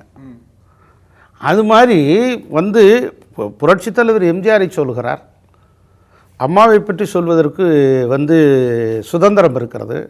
திமுகவை அதிமுக எப்படி எதிர்த்ததோ அதே எதிர்ப்பு நிலையை கடைபிடிக்கிறது தாவேக்கா. ஆக அங்கு சென்றால் என்ன தவறு என்கிற நிலைப்பாட்டில் கூட சாரசாரியாக பேசுறாரு எடப்பாடி. திமுக வந்து கடுமையாக இன்னைக்கு தான் பேசியிருக்காரு. இன்னைக்கு அது ஏற்கனவே அப்புறம் கூட்டணி அமைக்குன்னு போட்டார் திட்டம். அது உங்களுக்கு தெரியாதா? ஏன் சார் நீங்க எங்களுக்கு தெரிஞ்சது உங்களுக்கு அதிகமாக தெரியும். அதான் நான் வந்தேன், நீங்களே வந்துட்டீங்க. வாங்க. 47 இடம் வாங்கிட்டு நீங்கள் முதலமைச்சர் ஆகணும்னு ஆசைப்படுறீங்களே. 108 இடம் வாங்கின அவருக்கு முதலமைச்சர் வாய்ப்பு தரலைன்னா மக்களுடைய எதிர்ப்பு நிலையை நீங்கள் சம்பாதிக்க மாட்டீங்களா? அதாவது பரவாயில்ல, யாரோட கூட்டணி வைக்க போறீங்க? திமுகவோட பேச்சுவார்த்தை. இதெல்லாம் யார் நடத்துனது? எந்த மட்டத்தில் நடந்தது சார்? நீங்கள் நான்லாம் வந்து ஒரு கட்சியிலே ஒரு உறுப்பினராக இருக்கிறோம். நீங்கள் IUML தலைவராக இருக்கிறார் பேராசிரியர் காதர் மைதீன். என்ன சொன்னார்? அண்ணன் ஸ்டாலின் கூப்பிட்டாரு என்னைய, நாள் வந்து எடப்பாடி பழனிசாமி முதலமைச்சர் ஆக்குறோம். நாங்கள் எப்படி சார் அதை ஏற்றுக்குருவாங்களா அப்படின்னு அவங்க கீழ்மட்டத்தில் பேசிக்கிறாங்கன்னு சொல்லியிருக்கிறதா சொன்னார். எப்படி சொல்கிறாருல்ல, இந்த மாதிரி மறுநாள் கூப்பிட்டு இல்லை வேணாம் அந்த தொல் திருமாவளவன் ஆக்கிடலான்றாரு. அவர் எம்எல்ஏவே இல்லையேங்கிறேன். இல்லை நம்ம 6 மாதத்துக்குள்ளே தேர்தல் நின்று ஜெயிக்க வச்சுக்கலாம் அப்படின்னு சொல்கிறாரு. சொன்னாரா இல்லையா? அதுக்கு பதில் விளக்கம் கொடுத்துருக்கணுமா வேண்டாமா? நான் கேட்குறது அது கூட்டணி கட்சி தலைவர்கள் சொன்னதை விட்டுருங்க. சரி, எங்க கட்சிக்குள்ள அதிமுகவில் எந்த மட்டத்தில் அது நடந்தது? சட்டமன்ற உறுப்பினர்கள் கூட்டத்தில் சொல்லியிருக்கிறாரு எடப்பாடியே சொன்னார். ஆமாம், அப்புறம் அவர் சொல்லலாம், அவர் தானே லீடரு. அவர் வந்து இந்த மாதிரி நம்ம திமுக நம்ம வந்து ஆட்சி அமைப்பதற்கு அவங்க ஆதரவு தர்றாங்க. அப்படி இருந்தாலும் கூட 118 அந்த நம்பர் வரல. கம்யூனிஸ்ட் இடதுசாரிகள் வலதுசாரிகளும் மறுத்து விட்டார்கள். IUML யோசிக்கிறாங்க, விடுதலை சிறுத்தைகள் யோசனை பண்ணிட்டு இருக்காங்க, காங்கிரஸ் ஏற்கனவே 5 இடம் அங்கே போயிட்டாங்க, டிவிக்கு பக்கம் வந்து விட்டார்கள். அப்படி இருக்கும்போது இவ்வளோ வச்சா கூட 118 நம்பர் வராது. எங்கே பார்த்தாலும் இங்கேயும் வரல அங்கேயும் வரல. அப்படிங்கிற நிலைப்பாட்டில் அதிக இடங்களில் வெற்றி பெற்றிருக்கிற தாவேக்காவை ஆதரித்தால்தான் சரி என்கிற இலக்கை நோக்கி எல்லா கட்சிகளும் நகர்ந்து விட்டது. இந்த 118ங்கிறது வராதுன்னு தெரியும்ல. ஆமாம். அப்போ அது எப்படி அவர் திமுக தலைவரோ அடுத்த கட்ட தலைவர்கள் வந்து அதை வந்து முயற்சி பண்ணிட்டாங்களே. முதலமைச்சர் ஆயிடலாம், நாங்கள் ஆதரிக்கிறோம், நீங்கள் நில்லுங்க, முதலமைச்சர் ஆக வேணும். ஏற்கனவே கர்நாடகத்தில் வந்து குமாரசாமி முதலமைச்சர் ஆகலையா, 47 பேரை வச்சு அப்படின்னு ஆதரிச்சாங்க. இவங்களுக்கு இன்னொரு 10 இடம் 15 இடம் கூட இருந்ததுன்னா செஞ்சிருப்பாங்க. ரெண்டுமே சிக்கல்ல மாட்டிக்கிருச்சே சார். இன்னைக்கு திமுக அதிமுக கூட்டணி வைக்க பேச்சுவார்த்தை நடந்துச்சு, அதனால நான் அதிமுகல இருந்து வெளியேறணும்னு சொல்ற எல்லாருமே சந்தர்ப்பவாதிகளா இருந்தாங்கன்னு ஒரு விமர்சனம் இருக்கு. ஏன் அப்படின்னா இப்ப நம்ம பேசிட்டு இருக்கோம் சந்தர்ப்பவாதத்தை இல்ல என்னதான் நான் சொல்லிடுறேன், நீங்க அதுக்கப்புறம் முடிங்க. சந்தர்ப்பவாதத்தை வெளிப்படுத்திய காரணத்தினால் சந்தர்ப்பவாதிகள் என்று பழி போடுகிறார்கள். ஐயோ இதெல்லாம் வெளியே சொல்லலாமா, இருக்கணும் அப்படின்னு என்னைக்கு சொல்றீங்கன்னு தானே விஷயம். இப்ப ஒரு மீட்டிங் நடக்குது, நீங்க பேசுறீங்க, எனக்கு பிடிக்கல, நான் உடனே வெளில எழுந்து போயிடுவேன். நீங்க பேசுறது பிடிக்கல சார். ஆனா ஒரு வாரம் கழிச்சு நான் வெளில போயிட்டு அன்னைக்கு இப்படி பேசினாரு, அது பிடிக்கல, அதனால ஒரு வாரம் கழிச்சு இல்லைங்க. அதாவது எல்லாருக்கும் வந்து மனசு என்ன, ஒரு இடத்துல இருந்து விட்டுட்டு போறதுக்கு இப்படிலாம் தப்பு பண்றாங்க, சொன்னாலும் கேட்க மாட்டுறாரு, என்னதான் பண்றது, ஒரே வழி குழப்பம் இருக்கும் இல்லையா? ஒருவேளை ஆட்சி அமைக்கிற வரைக்கும் 47 பேர் அமைதியா இருந்தாங்களா? இல்ல அப்படி கிடையாது. சரி, ஒருவேளை இவங்க எடப்பாடி அமைச்சிருவாங்களோ அது வரைக்கும் நம்ம பேசாம இருக்கோம். எப்படி அமைக்க முடியும்? அமைக்க முடியாதுன்னு சொல்றீங்க. நீங்க தான் சொல்றீங்க. ஒருவேளை அப்படி முயற்சி பண்ணாங்க, முயற்சி பண்ணாங்கல்ல, முயற்சி பண்ணாங்க, அதனால அமைதியா இருந்தாங்களா? சரி, முயற்சி பண்ணாங்கல்ல. அப்ப முயற்சி பண்ணும்போது நீங்க முதலமைச்சர் ஆகணும்னா ஓகேன்றீங்க. யாரு எடப்பாடியார் முதலமைச்சர் ஆகணும்னா ஒத்துக்கிறீங்க. தொல் திருமாவளவன் இருக்கட்டும், 32 அதிமுக எம்எல்ஏ அமைச்சராயிருங்கன்னா அது ஒத்துக்கிற மாட்டேறீங்க. அவர் முதலமைச்சர் ஆகிறதுக்கு நான் ஏன் ஒத்துக்கணுன்றீங்க. நீங்கள் முதலமைச்சர் ஆகிறதுக்கு திமுகவோட கூட்டணி இருந்தால் கூட சரின்றீங்க. இது முரண்பாடாக இல்லையா? இல்ல சார், இப்ப நீங்க பேசுறது முரண்பாடா? என்ன முரண்பாடு? 2024ல பாஜகவோட அதிமுக கூட்டணி வைக்கணும்னு பேசுறீங்க. திராவிட இயக்க உணர்வாளர் நீங்க, திராவிட இயக்கத்துல ஊறி திளைச்சவர் நீங்களே. அதிமுக பாஜகவோட போலாங்க, அதிமுக திமுக சேர்றது அவ்வளவு பெரிய தவறா? இல்ல, அது பெரிய தவறு. வித்தியாசம் கிடையவே கிடையாது. திமுகவுடைய எதிர்நிலையில் தோன்றியது அதிமுக. புரட்சி தலைவர் அம்மாவுடைய சிறைக்கு போனதற்கு முதல் காரணம் திமுக. எதிரியா மாற்றா அது அந்த சூழ்நிலை. ஆக இப்படிப்பட்ட நிலை இருக்கிற போது மீண்டும் நீங்கள் போய் ஒன்று சேர்ந்தீங்கன்னா உங்களை அடையாளத்தை இழந்து போய்விடுவீர்கள், உங்கள் முகத்தை இழந்து போய்விடுவீர்கள், உங்கள் முகவரியை இழந்து போவீர்கள். 2 பேரும் ஆமாம், 20% நீங்கள் 20%, கூட்டினா 40ன்னு நினைக்கிறீங்க, 20 + 20ன்னு நினைக்கிறீங்க, 20 - 20 ஆயிரும். அதாவது வந்து சார், ஒரு கேரட்டு முட்டைக்கோசு, ஒரு விஞ்ஞானி யோசிச்சாராம். என்ன யோசிச்சார்னா, முட்டைக்கோசு மேலே விளையுது, கீழே வந்து வெறும் வேறு தான் இருக்குது, வேஸ்ட்டாக இருக்குது. இது கேரட்டு கீழே விளையுது, மேலே வேஸ்ட்டாக போயிடுது. 2 விதையும் ஒன்றாக்கி கலப்பின சேர்க்கையை ஏற்படுத்தி ஒரு விதையை கண்டுபிடிச்சோன்னா மேலே முட்டைக்கோசு வரும், கீழேயும் கேரட் வரும், ஒரே விதையிலேன்னு கண்டுபிடிச்சி ரிசர்ச் பண்ணி போட்டாங்களாம். கீழே ஆமாம் வேலை மிச்சம், கீழே முட்டைக்கோசும் மேலே கேரட் வந்துருச்சு, சீக்வல் டு சைவர். அதான் இப்போ திமுக அதிமுக சார். சார் எல்லாம் பீகாரில் நடக்கலையா, மகாராஷ்டிராவில் நடக்கலையா, எதிர் துருவங்கள் இணையலையா, நிதிஷ்குமாரும் லல்லுவோ இணையலையா, ராம்விலாஸ் பாஸ்வான் இணையலையா, அப்படியெல்லாம் நீங்க சொல்லலாம். ஆனால் அந்த நிலை வேறு, இங்க இருக்கிற நிலை வேறு. நவீன் பட்நாயக்கோட அப்பா, அது நவீன் பட்நாயக் அப்பா சொன்னாரு, அது நடக்கலையே. அந்த நவீன், அதாவது பட்நாயக் செய்ய வேண்டிய முயற்சியை அண்ணன் எடப்பாடியார் செய்து முழுக்க. இப்போ உங்களை விட்டுருங்க, நான் வந்து உங்களை குறிப்பிடல, பொதுவாக முன்னாள் அமைச்சர்கள் நிர்வாகிகள் இப்போ ஜெயிச்சிருக்கிறாங்கல்ல, அவங்க போனது ஜெயிச்ச எம்எல்ஏக்கள் போனதுக்கு காரணம் வந்து திமுகவுடைய எதிர்ப்பு தான். திமுக அதிமுகவும் இந்த மாதிரி பேசிக்கிச்சு, அது பிடிக்கலங்கிற எதிர்ப்பு தான். பதவி ஆசையோ மற்ற ஆசையோ எதுவுமே இல்லை. இல்லைங்க, அந்த எதிர்ப்பு நிலை ஒரு பக்கம், ப்ளஸ் வந்து தாவேக்காவுக்கு ஆதரவளித்து வாக்களித்தார்கள். 2வது அவங்களோட பதவிகள் எல்லாம் பறிக்கப்பட்டு விட்டது. மீண்டும் அவர்களுக்குள்ள ஒரு அங்கீகாரமோ ஒரு மதிப்போ அங்கு இல்லை, இழந்து போய் விட்டார்கள். ஆகவே இப்படிப்பட்ட நிலையிலே அங்கே இனிமேல் அந்த இடத்துல வேண்டாம்.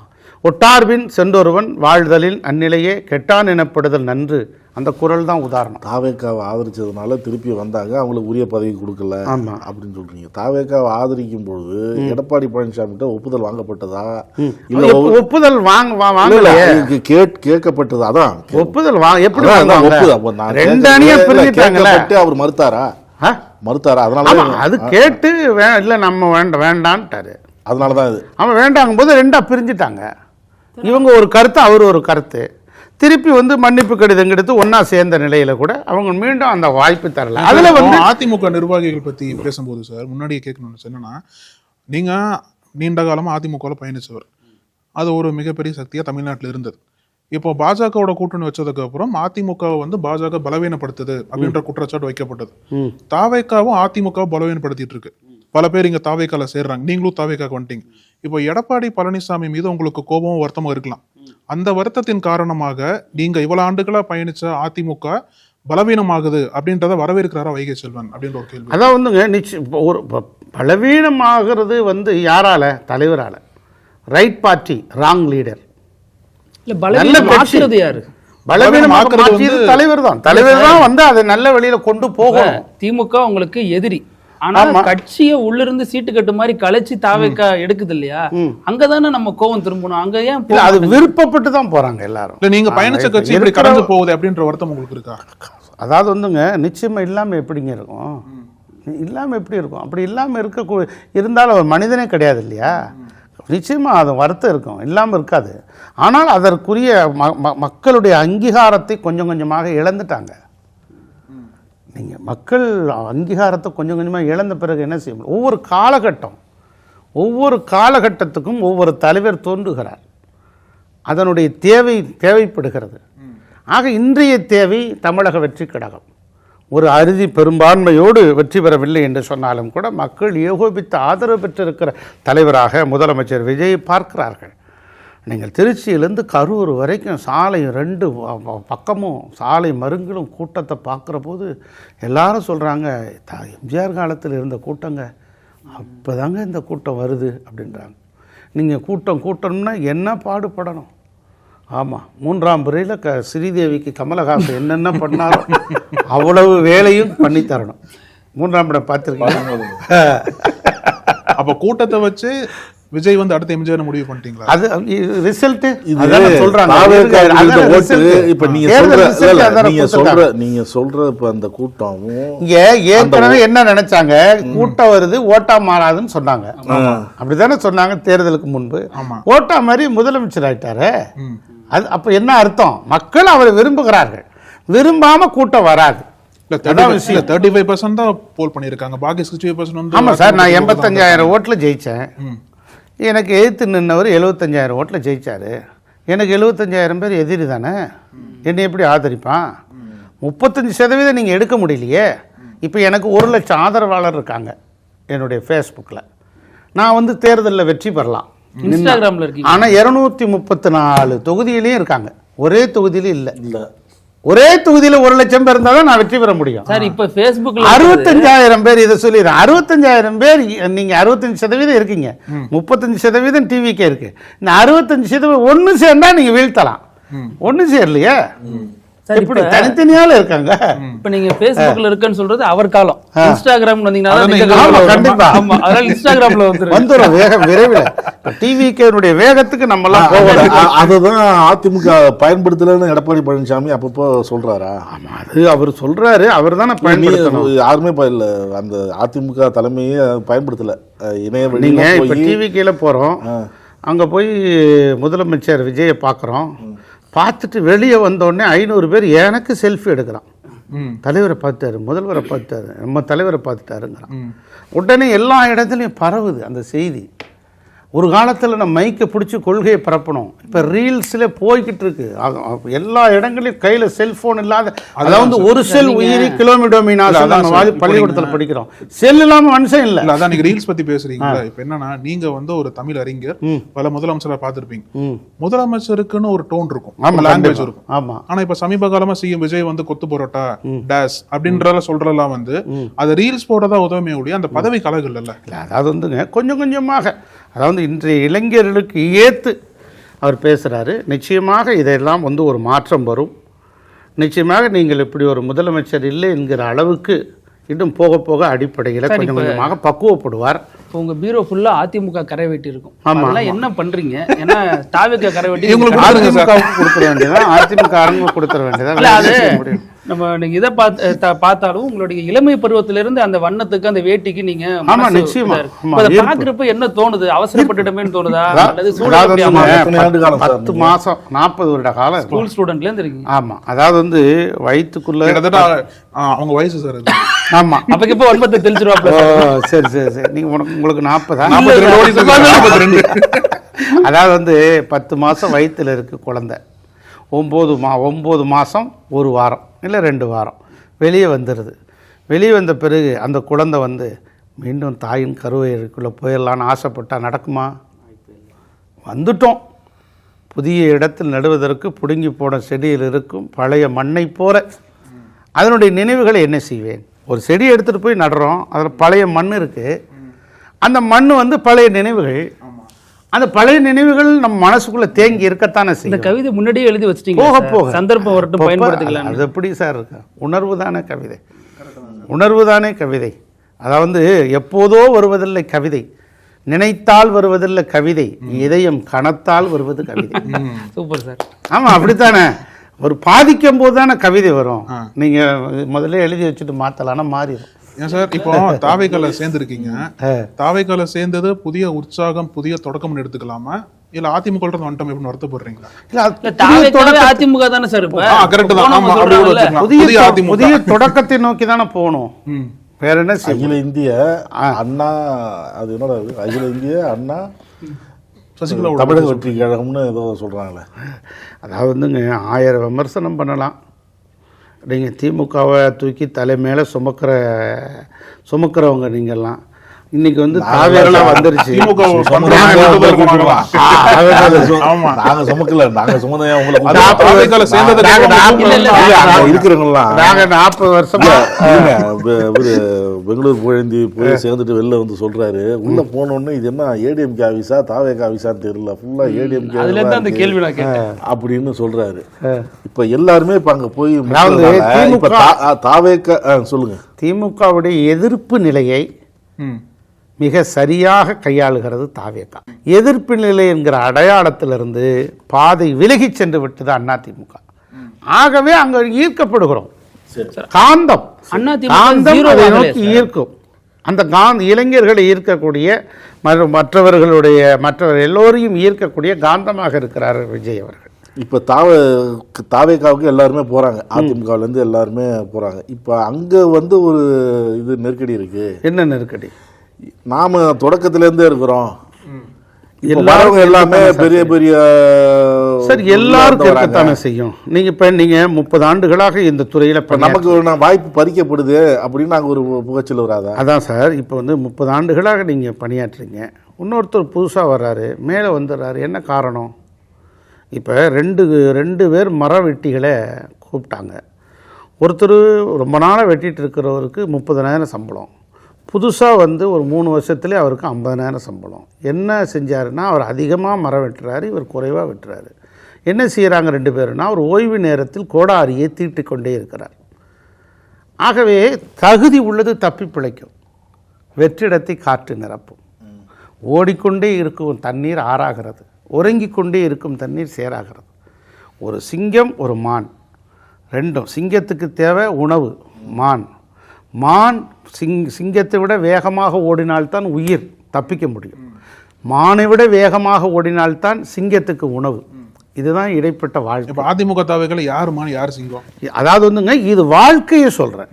இல்ல அதே வாழ்க்கை சிங்கத்தை மானை வேட்டையாடுவதற்கு சிங்கம் முயற்சிக்கிறது, மான் சிங்கத்திடமிருந்து தப்பிக்க வேண்டும். இந்த வாழ்க்கை சூழலை எல்லாத்துக்கும், கட்சிக்கு மாத்திரமல்ல, நீங்கள் ஒரு பத்திரிகை துறையில் பணியாற்றுகிறீங்க, எல்லா துறைக்கும் நீங்கள் உங்களுடைய திறமைகளை வளர்த்து கொள்வதல், ஈடுபாட்டோடு பணியாற்றுதல், அர்ப்பணிப்பு உணர்வோடு செயல்படுதல். இப்போ நாங்கள் கட்சியில் இருக்கேன்னா சேவை மனப்பான்மையோடு செயல்படுதல், தமிழக வெற்றி கழகத்தினுடைய கொள்கைகளை அடுத்த நிலைக்கு எடுத்து செல்லுதல், மக்கள் எல்லா இடங்களிலும் கொண்டு போய் பரப்புதல், இப்படி ஆகச்சிறந்த ஒரு அர்ப்பணிப்பின் மூலம்தான் ஒருவர் ஒரு உயரத்துக்கு வருகிறார். அதில் எந்த மாற்று கருத்து இல்லை. தாவேக்கா போன பிறகு நாஞ்சில் சம்பத் உள்ளிட்ட அதிமுக தலைவர்களை சந்திச்சு செங்கோட்டையன். ஆமா, செங்கோட்டையன் இல்ல, நான் ஏன் நாஞ்சில் சம்பத் 2 பேரும் இலக்கிய சம்பத் வந்து என்ன அருமைக்குரிய வாஞ்சி மிகுந்த அண்ணன், எனது 6வது விரல், அவ்வளவு. அவர் அமெரிக்காவில் இருக்கிறார். ஒரு விமர்சனம் போயிட்டு இருக்கு, தமிழ்நாடு பாடநூல் கழக தலைவரா வந்து நாஞ்சில் சம்பத்தை போட்டிருக்கலாமே அப்படின்னு ஒரு விமர்சனம் போயிட்டு, அது சரிதான் நினைக்கிறீங்களா? இல்ல, அது வந்து முதலமைச்சருடைய தேர்வு.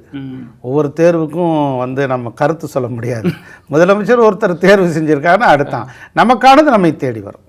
அப்புறம் இன்னொரு விஷுவல் பார்த்தேன் சார், நீங்கள் வந்து தாவேக்கால போய் சேரும் பொழுது நீங்கள் ஒரு குறிப்பிட்ட தூரத்துக்கு நடந்து வந்தீங்க இல்லையா, அது தனியாக நடந்து வர்றப்போ மனசே கஷ்டமாக இருக்குது. என்ன ஒரு அமைச்சராக இருந்தார், இவ்வளோ பெரிய பொறுப்பில் இருந்தார், அவர் காரை கூட உள்ள அலோவ் பண்ண மாட்டேங்கிறாங்களே, சிஎம் கார் மட்டும்தான் உள்ள வருது. அது பக்கத்தில் தான், இல்லை அது ரொம்ப தூரம் நடந்த மாதிரி எங்களுக்கு ரொம்ப தூரமாக காட்டுறோம். அந்த கேட்லேருந்து நடந்து வரும், அவ்வளோதான். அதுக்கு வந்து ஒரு சும்மா ஒரு நிமிடம் 2 நிமிடம் தான். இல்ல அந்த சந்திப்புல சார், அந்த சந்திப்புல என்ன நடந்துச்சு? ஏன்னா நீங்க ஜெயலலிதா எம்ஜிஆரோட ஒப்பிட்டு அவரை சொல்றீங்க, 10 நிமிஷம் தான் சந்திச்சேன் அப்படின்னு சொல்றீங்க. அந்த சந்திப்பு எப்படிப்பட்டது? அதே மாதிரி எம்ஜிஆர் முதல் முறையா சந்திச்சிருக்கீங்களா? அந்த நிமிடம் எப்படி இருக்கு? ஜெயலலிதா அவர்களுடனான அந்த முதல் சந்திப்பு, இன்னைக்கு விஜயனுடனான முதல் சந்திப்பு. இல்லை, அதாவது வந்து புரட்சித் தலைவர் எம்ஜிஆரை நாங்கள்லாம் வந்து பார்த்ததில்லை, பள்ளி பருவ காலம் அது. புரட்சித் தலைவர் அம்மா அவர்களை பார்த்திருக்கிறோம், நான் பச்சைய பெண்கள் பார்த்ததில்லை. நான் பள்ளிக்கூடத்தில் படிக்கும்போது அவர் ஒரு நிகழ்ச்சிக்கு வந்திருக்கிறார், மேடையில் முதலமைச்சராக இருக்கும்போது நாங்கள் தூரமாக நின்று பார்த்துருக்கோம். பக்கத்தில் அருகில் எங்கள் ஊருக்கு வர போது பார்த்துருக்கேன், அவ்வளோதானே வெளியே. அப்போல்லாம் நாங்கள் 8வது 9வது தானே படிக்கிறோம், அந்த காலகட்டம் தானே. ஆக வந்து புரட்சித் தலைவர் அம்மா வந்து பச்சை பெண் கல்லூரியில் படிக்கும்போது எங்கள் கல்லூரிக்கு அவர் நிகழ்ச்சிக்கு அழைத்து வந்தபோது அவரிடத்தில் புகைப்படம் எடுத்துக்கொண்டோம், புத்தகங்கள் கொடுத்தோம். அதிலிருந்து தொடர்ந்தது அவங்களுடையது. அவங்க வந்து ஒரு பரிவு, பற்று, கோபம் இருந்தால் கூட குணம் இருக்கும், அடிக்கிற கைதான் அணைக்கும் என்பதைப் போல ஒரு தாயுள்ளம் படைத்த ஒரு தலைவி. இப்படி பல்வேறு முகங்கள் அவருக்கு இருக்கிறது. இல்லை, முதல் சந்திப்புங்கிறது எப்படி வந்துன்னு கேட்குறேன். ஏன்னா விஜயனுடனான முதல் சந்திப்பு சொல்லுங்கள், அது மாதிரி முன்னாள் முதல்வர் ஜெயலலிதாவுடனான முதல் சந்திப்பு. இல்லை, அம்மா அவர்களுடைய அம்மா நாங்கள் வந்து கல்லூரியில் சந்திக்கிற போது வந்து முதல்ல நான் கிராமத்து மாணவர், பச்சையப்பன் கல்லூரி படிக்கின்ற போது அவரை சந்தித்து இருக்கும்போது வாங்க நில்லுங்க இன்முகத்தோடு அருகில் நின்று வச்சுட்டாங்க. கடுமையாக அவங்க என்ன பொறுப்பில் இருந்தாங்க அப்போ வந்து கட்சியினுடைய கொள்கை பரப்பு செயலாளர். ஆமாம், அந்த நிலையில். அதுக்கு பிறகு வந்து பல நேரங்களில் சந்திக்கக்கூடிய நிகழ்வு, பேசுவாங்க. அப்போ என்னுடைய திருமணத்திற்கு அவங்கள சந்தித்தேன், என் மனைவியோட முதல் திருமணமாகி ஒரு 10 நாளில் அவங்க வாழ்த்துனாங்க, சந்தித்தோம். 2 பெரிய வெள்ளி குத்து விளக்கு இன்றைக்கி எங்கள் வீட்டில் இருக்குது, வெள்ளி குத்து விளக்கு கொடுத்தாங்க, ஃபோட்டோ எடுத்துக்கிட்டோம். ஆமாம், நல்ல ஒரு பசுமையான நினைவுகள். மாநில லெவலில் இலக்கிய நீ பொறுப்பு உங்களுக்கு தர்றேன், நல்லா செயல்படுங்க, உங்களுக்கு ஒரு நல்ல எதிர்காலம் இருக்கிறது அப்படின்னு சொன்னாங்க. நிச்சயமாக அந்த எதிர்காலத்தை அவர்கள் உருவாக்கினார்கள். அதே போல் இன்று முதலமைச்சர் விஜய் அவர்களை சந்தித்தார். விஜய்க்கு நீங்கள் ஒரு வெள்ளி குத்து விளக்கா போயிருக்கீங்கன்னு எடுத்துக்கலாமா? அப்படி இல்லை, நான் ஒரு சாமானியம், அவ்வளோதான். அவர் அதாவது வந்துங்க இன்றைக்கி வந்து ஒரு ஒரு ஒரு ஒரு அபரிதமான மக்கள் ஈர்ப்பு கொண்ட ஒரு தலைவர் வந்து இயல்பாகவே ஒரு கர்வ நிலைக்கு வந்து விடுவார். ஒரு இயல்பாகவே ஒரு சாதாரண ஒருத்தர். நான் ஒரு கவிதை எழுதினேன், உங்களுக்கு அந்த கவிதை எல்லாருக்கும் தெரிஞ்சதான். எங்கள் ஊர் மனிதனை மந்திரியாக்கினோம், அந்த மந்திரியைத்தான் மீண்டும் மனிதனாக்க முடியவே இல்லை. மந்திரியா இருக்கிறப்ப எழுதுனீங்களா? ஒரு ஆமாம், ஒரு இடத்துல அதிகாரத்தை கொடுத்துப்பார், அவன் அதன் பின்பு அவன் சுயரூபம் வெளிப்படும். ஒரு இடத்துல அதிகாரத்தை கொடுத்துப்பார், அவன் சுயரூபம் வெளிப்படும். அப்போ ஏற்கனவே நல்லா இருந்தானே, அப்போ நடிச்சிட்டு இருந்தான். ஆனால் அவர் முதலமைச்சர். நான் இதை வந்து நீங்கள் கூட நினைக்கலாம், போய் சேர்ந்த ஒரு வாரத்தில் இப்படி கூறானேன்னு நீங்கள் நினைக்கலாம். ராஜவேலு முகத்தை பார்த்தாலே தெரியும், வைகை செல்வம் இப்படி ஆயிட்டாரே, எப்படி இருந்த மனுஷன் எப்படி ஆயிட்டாரு. உண்மையே ஆடி நரம்புலாம் அதிமுக ரத்தம் ஓடிச்சு. ஆமாம், அதாவது வந்துங்க ஒவ்வொரு காலகட்டம் தான் ஒரு மனிதனை வேறு ஒரு நிலைக்கு அழைத்து செல்கிறார். 2 பேர் பார்க்குறவன் இந்த ஈனப்பிழப்பு இப்படி போயிட்டானேன்னு கூட திட்டுவான். ஆனால் நான் என்னுடைய நிலையில் இருந்து வந்த வலியும் ரணமும் காயமும் வேறொருவருக்கு வருகிற போது செய்தி, தனக்கு வருகிற போது தான் வலி. ஆக அப்போ அவரை பார்க்கவே அதிமுகலேருந்து போனவங்கள நீங்கள் விமர்சிச்சிருக்கீங்க. ஆமாம், நான் கடுமையாக விமர்சிச்சிருக்கேன். திமுகவுக்கு போனவங்களாம் கடுமையாக விமர்சிச்சிருக்கேன். ஆமாம். ஆனால் இந்த சூழ்நிலை என் மீதே திணிக்கப்பட்ட போது, தள்ளப்பட்ட போது, நெருக்கடி நிலை வந்தபோது, ஒரு தலைவர் மீது இயல்பாகவே ஈர்ப்பு கிடைத்த போது அப்படி ஒரு பாசம். நான் 15/6/2022 15/6/2022 ஜூனியர் விகடனில் என்னை ஒரு நேர்காணல் எடுத்தாங்க. அதில் 5 பேர் ஆளுமைகள், 5 ஆளுமைகளை அழைத்து நீங்கள் விருந்து கொடுக்கணும், யாருக்கெல்லாம் கொடுப்பீங்க அப்படின்னு கேட்டாங்க. நான் ஒன்று புரட்சி தலைவர் எம்ஜிஆரை சொன்னேன், 2வது கலைஞர் அவர்களை சொன்னேன், 3வதாக வேலுப்பிள்ளை பிரபாகரன் அவர்களை சொன்னேன், 4வதாக வீரபாண்டிய கட்டபொம்மனை சொன்னேன், 5வதாக நடிகர் விஜயை சொன்னேன். அப்பவே விதை போட்டிங்க? ஆமாம், விதை போடலை, காலம் போட்டு விட்டது. அப்போ அவர்கிட்ட சொல்லுகிற போது அந்த இதில் இப்போ என்னுடைய செல்ஃபோனில் கூட வச்சுருக்கேன். அப்போ நான் சொல்லுகிற போது ஒரு உப்பை போல எளிய மனிதராக, மழைநீரை போல சுத்தமான மனிதராக, அடுத்த வீட்டு பையனை போல இருக்கிற ஒருவர் ஒரு நடிப்பு துறையில் வந்து வளர்ந்து உச்சத்தை தொட்டிருக்கிறார் என்று பார்க்கிற போது எனக்கு வியப்பு மேலிடுகிறது. அவருக்கு பிடித்தமான கடல் உணவு நீலாங்கரை கடற்கரையிலே வழங்குவேன். அவருக்கு நல்ல வறுத்த மீனும் வறுத்த கோழியும் வழங்கி அவரை நான் என்னுடைய உபசரிப்பை தெரிவிப்பேன். உங்களுடைய இளமையின் ரகசியம் என்ன, அது எனக்கு மாத்திரம் சொல்லிக் கொடுங்கள் என்று கேட்பேன். அதற்கு பிறகு 2005 சுக்கிரன் என்கிற திரைப்படலில் தந்தையார் எஸ்ஏசி அவர்கள் இயக்க நான் ஒரு பாடல் ஒன்று எழுதியிருக்கிறேன். அந்த படத்திற்கு அது உங்கள் தாயார் தான், சோபா மேடம் தான் பாடியிருக்கிறார்கள் என்று நான் அவரை சந்தித்தால் சொல்லுவேன் என்று சொல்லியிருந்தேன். இப்போ சொல்லிட்டேன். இது நம்ம போட்ட முடிச்சா காலம் தீர்மானிக்கிறது. இது நீங்கள் நினச்சி பாருங்கள். 2022 முதலமைச்சராக இருக்கிறார் எடப்பாடியார். நான் கலைஞரை அழைத்து விருந்து கொடுப்பேன் என்று சொன்னார். அவர் ஒன்றும் சொல்லலை. பற்றற்ற ஒருவரை தேடித்தான் சிம்மாசனம் தேடி வரும் என்று அதில் எழுதியிருக்கேன். நீங்கள் எடுத்து பார்த்தீங்கன்னா வாட்ஸ்அப்லேயே இருக்குது. சிம்மாசனம் தேடி வந்துருச்சா இல்லையா? வார்த்தைகள் எப்படி, ஒரு சில வார்த்தைகள் வெல்லும், சில வார்த்தைகள் கொள்ளும். வென்று விட்டது. ஆக இயற்கையாகவே ஒருவரை தேடி அது காலம் அழைத்து செல்லும்.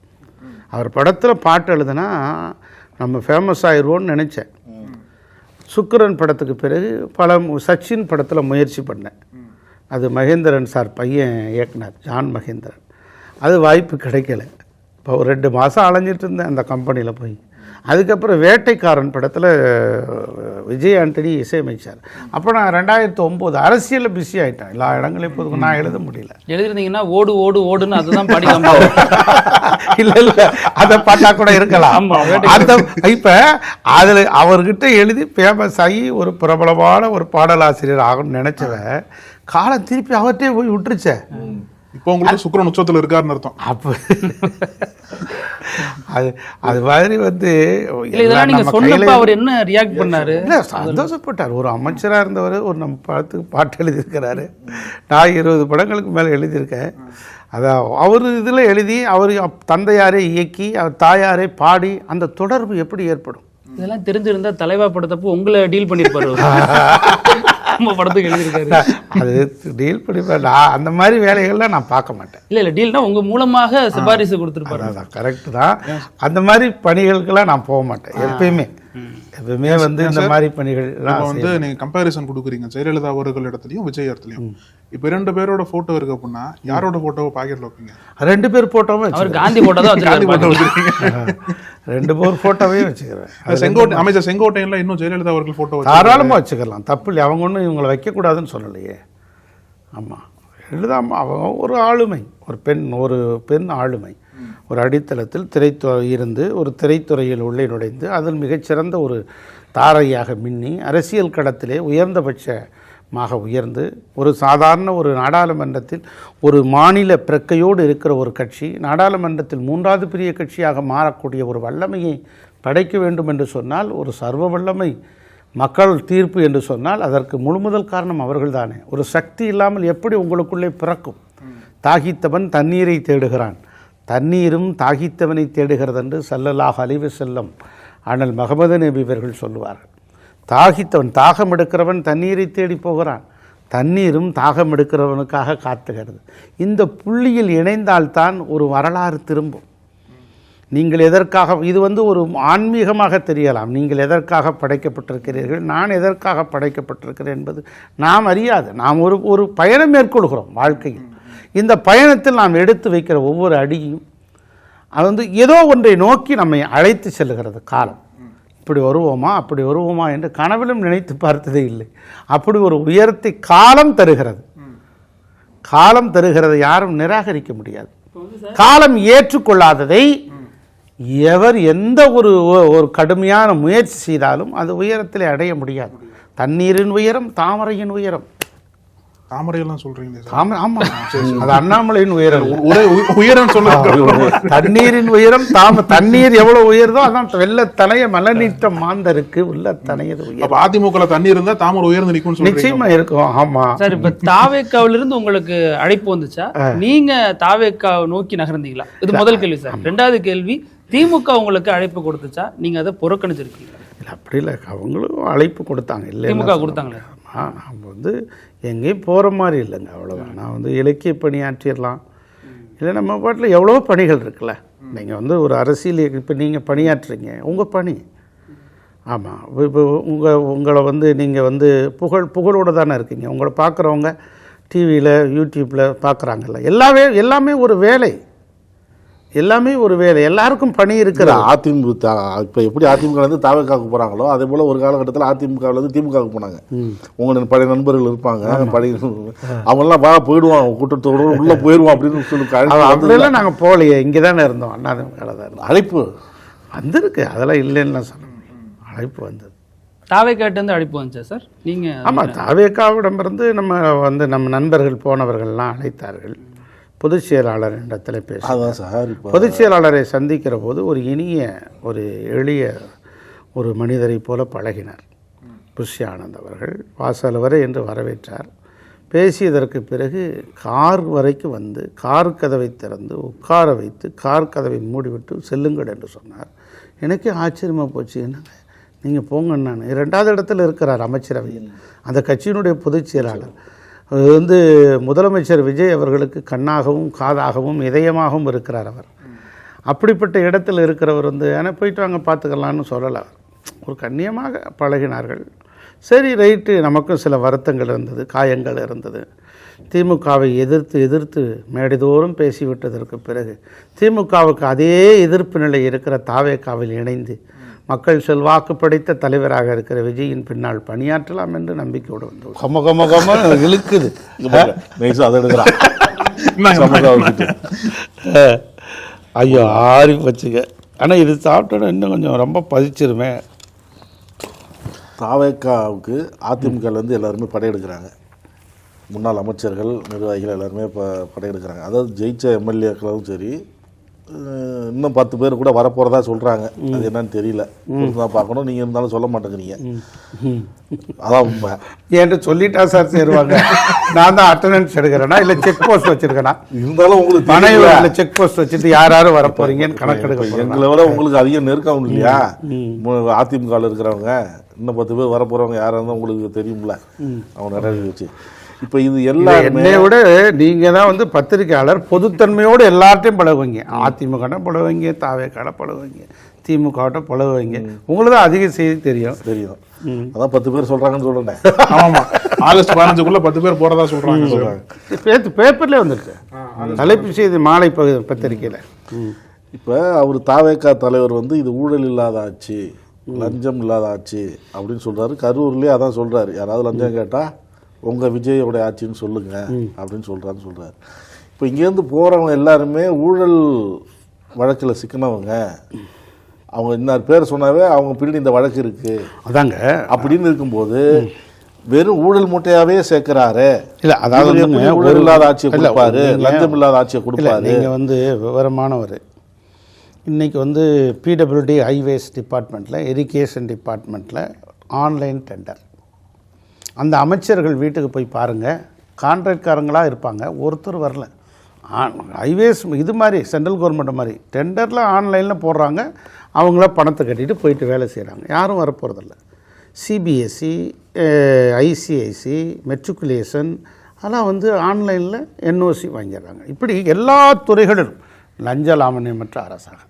திமுக அப்படி இருந்ததா? பிரசவத்திலெல்லாம் தலைதான் முதலில் வரும்.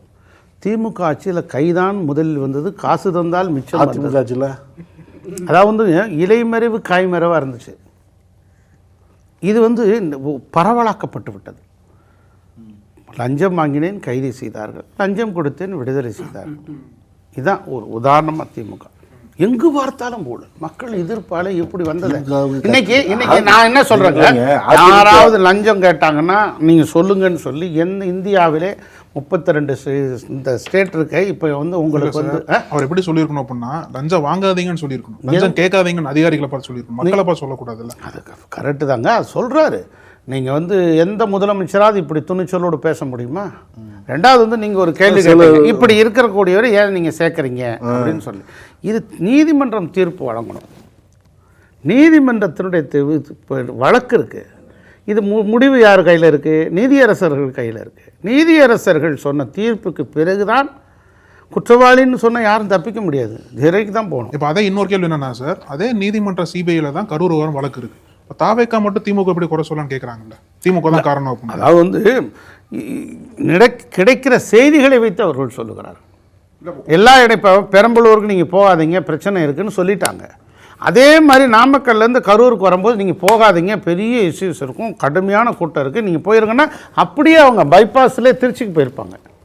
அது ஏன் நீங்கள் சொல்லலை? வாங்க வாங்க வாங்க வாங்கன்னு கூப்பிட்டு கிட்னி எடுத்துகிற மாதிரி கதையாக கூப்பிட்டு வந்து மாட்ட வச்சுருக்கீங்களே, ஏதோ ஒரு திட்டம் இருக்கிறது இல்லையா என்கிற சந்தேகத்தின் அடிப்படையில் வெளிப்படைத்தன்மையோடு ஒரு தலைவர் பேசுகிறார், முதலமைச்சராக இருக்கிற ஒருவர் பேசுகிறார். இது நிறைய பேசணும். அது வந்து போலீஸார் நாங்கள் எச்சரித்தோம் அப்படின்னு அவங்களும் ஒரு வாதம் வைக்கிறாங்க. அது ஒரு பக்கம்.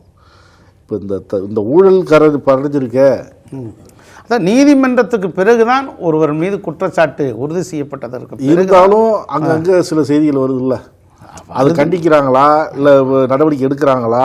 நிச்சயமாக எடுப்பார், அதில் எந்த மாற்று கருத்து இல்லை. வந்து அமைச்சர்கள்லாம் பாருங்கள், புது முறையாக முதல் முறையாக வந்த அமைச்சர்கள், தட்டு தடுமாறி வந்த சட்டமன்ற உறுப்பினர்கள், எளிய குடும்பம், எளிய பின்னணி, அவங்கெல்லாம் வந்து இன்னும் ஒரு ஆண்டுகள் நீங்கள் வந்து அனுமதிங்க. இப்பயே நீங்கள் விமர்சனம் பண்ணால் அவங்கெல்லாம் வந்து பயப்பட மாட்டாங்களா? சுதந்திரமாக அவங்க இயங்குவதற்கு அனுமதியுங்கள். ஒரு ஆண்டு கழித்து ஒரு அரசனுடைய தவறுகளை சுட்டி காட்டுவதுதான் நியாயமாக இருக்கும். சார், இப்போ நீங்கள் விஜயை பார்த்தா இதெல்லாம் கேட்கணும் அப்படின்னு நீங்கள் ஒரு லிஸ்ட்டு சொல்கிறீங்களே, அது மாதிரி நான் என்னைக்காச்சும் வைகை செல்வன் சாரை பார்த்தா ஒரு கேள்வி கேட்கணும்னு நினச்சேன். சொல்லுங்க. ஒரு அரசியல்வாதிக்கு அடிப்படை பண்பு அவர் மீது ஒரு 4-5 ஊழல் புகார் இருக்கிறது தான். நீங்க எப்படி அரசியல்வாதியா இருந்தீங்க, பிரைம் டைம்ல இருந்தீங்க, ஊழல்ல சிக்காம எப்படி தப்பிச்சு வழக்கே இல்லாம? ஒருத்தருடைய இயல்பு, அவ்வளவுதான். நான் வந்து இல்ல, நீங்க சும்மா இருந்தாலும் சிஸ்டம் சும்மா விடாதுமாங்களே, அது எப்படி தான். நாங்கள் வந்து இப்போ புத்தகம் படிப்பது அவ்வளோதான். ஒரு 2 புத்தகம் வந்ததுன்னா ரைட்டு தான். கட்டுரைகள் எழுதுனா அதிலே திருப்தி அடைஞ்சிட்டு போயிடுவோம். வேற ஒன்றும் இல்லை. இந்த புத்தகத்தை பற்றி எங்கள் தேவைகள் குறைவு. எங்கள் வீட்டில் 200 பேர் 300 பேர் எப்பயும் காத்திருக்க மாட்டாங்க. ஒரு ஒரு ஒரு 50 பேர் 100 பேர் நான் மெயின்டைன் பண்ணுறதில்ல. அவங்கவுங்க வந்தால் தம்பி நீங்கள் உங்கள் செலவுக்கு நீங்களே பார்த்துங்க, என்னால் முடிஞ்சது ஒரு தேநீர் வாங்கி தருவேன், சாப்பாடு வாங்கி தருவேன், எல்லா செலவுகளையும் என்னால் பார்க்க முடியாது. காசு வைக்கணுமே சார், அதுக்கு என்னால் முடிந்த சின்ன உதவிகள், அவ்வளோதான். இந்த புத்தகம் தேவைகள் குறைவு. புத்தகத்தை பத்தி பேசும்போது இப்ப சிஎம் விஜய் வந்து அரசியலுக்கு புதியவர் வந்திருக்காரு, ஆட்சிக்கு வந்துட்டாரு, மக்களோட தீர்ப்பை ஏத்துக்கணும் நம்ம. இப்போ சிஎம் விஜய்க்கு வந்து அரசியல் தொடர்பா அவர் இன்னும் நிறைய கத்துக்கணும் அப்படின்னா யாரோட புக்கை நீங்க ரெஃபர் பண்ணுவீங்க? நிறைய புத்தகங்கள், நூல்கள் புக் இருக்கு. அரிஸ்டாட்டில் நூல்கள் படிக்க வேண்டும், சாணக்கிய நீதிகள், வடக்கை வெல்லும் கிழக்கு படிக்கணும் சார், விதுர நீதி படிக்க வேண்டும். ஆமாம், இன்னும் பல்வேறு ஆக்கப்பூர்வமான பல்வேறு சிந்தனைகள் அவரும் படிக்கக்கூடியவர். அவர் அருகிலே இருக்கிறவர்கள்லாம் அறிஞர் பெருமக்கள் இருக்கிறார்கள். நிச்சயமாக கற்றுக்கொள்ள வேண்டும். படிப்பறிவை விட பட்டறிவு மிகவும் முக்கியம்.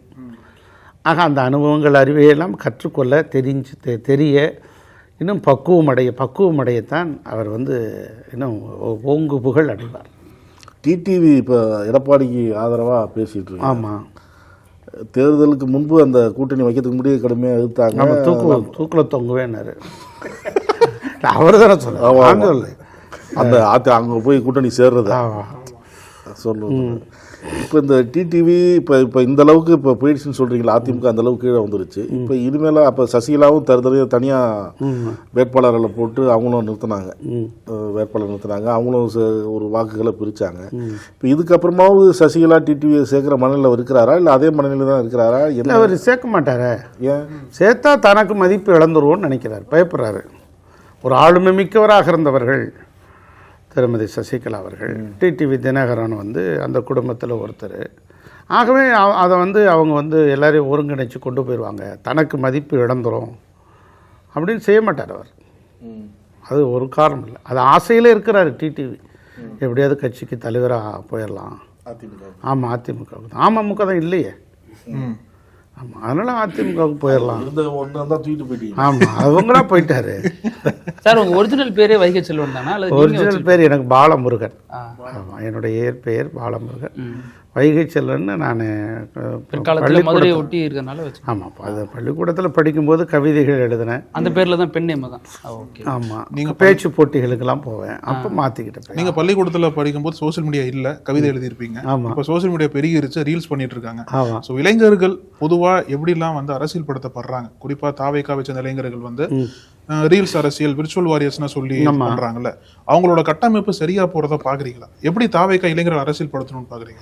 இப்போ அதில் ஒன்று, இப்போ நிறைய பேர் வாக்களிச்சிருந்தா சொன்னீங்கல்ல, திராவிட இயக்கத்தோட நீச்சியாக பார்க்குறேன் அப்படின்லாம் சொன்னீங்க.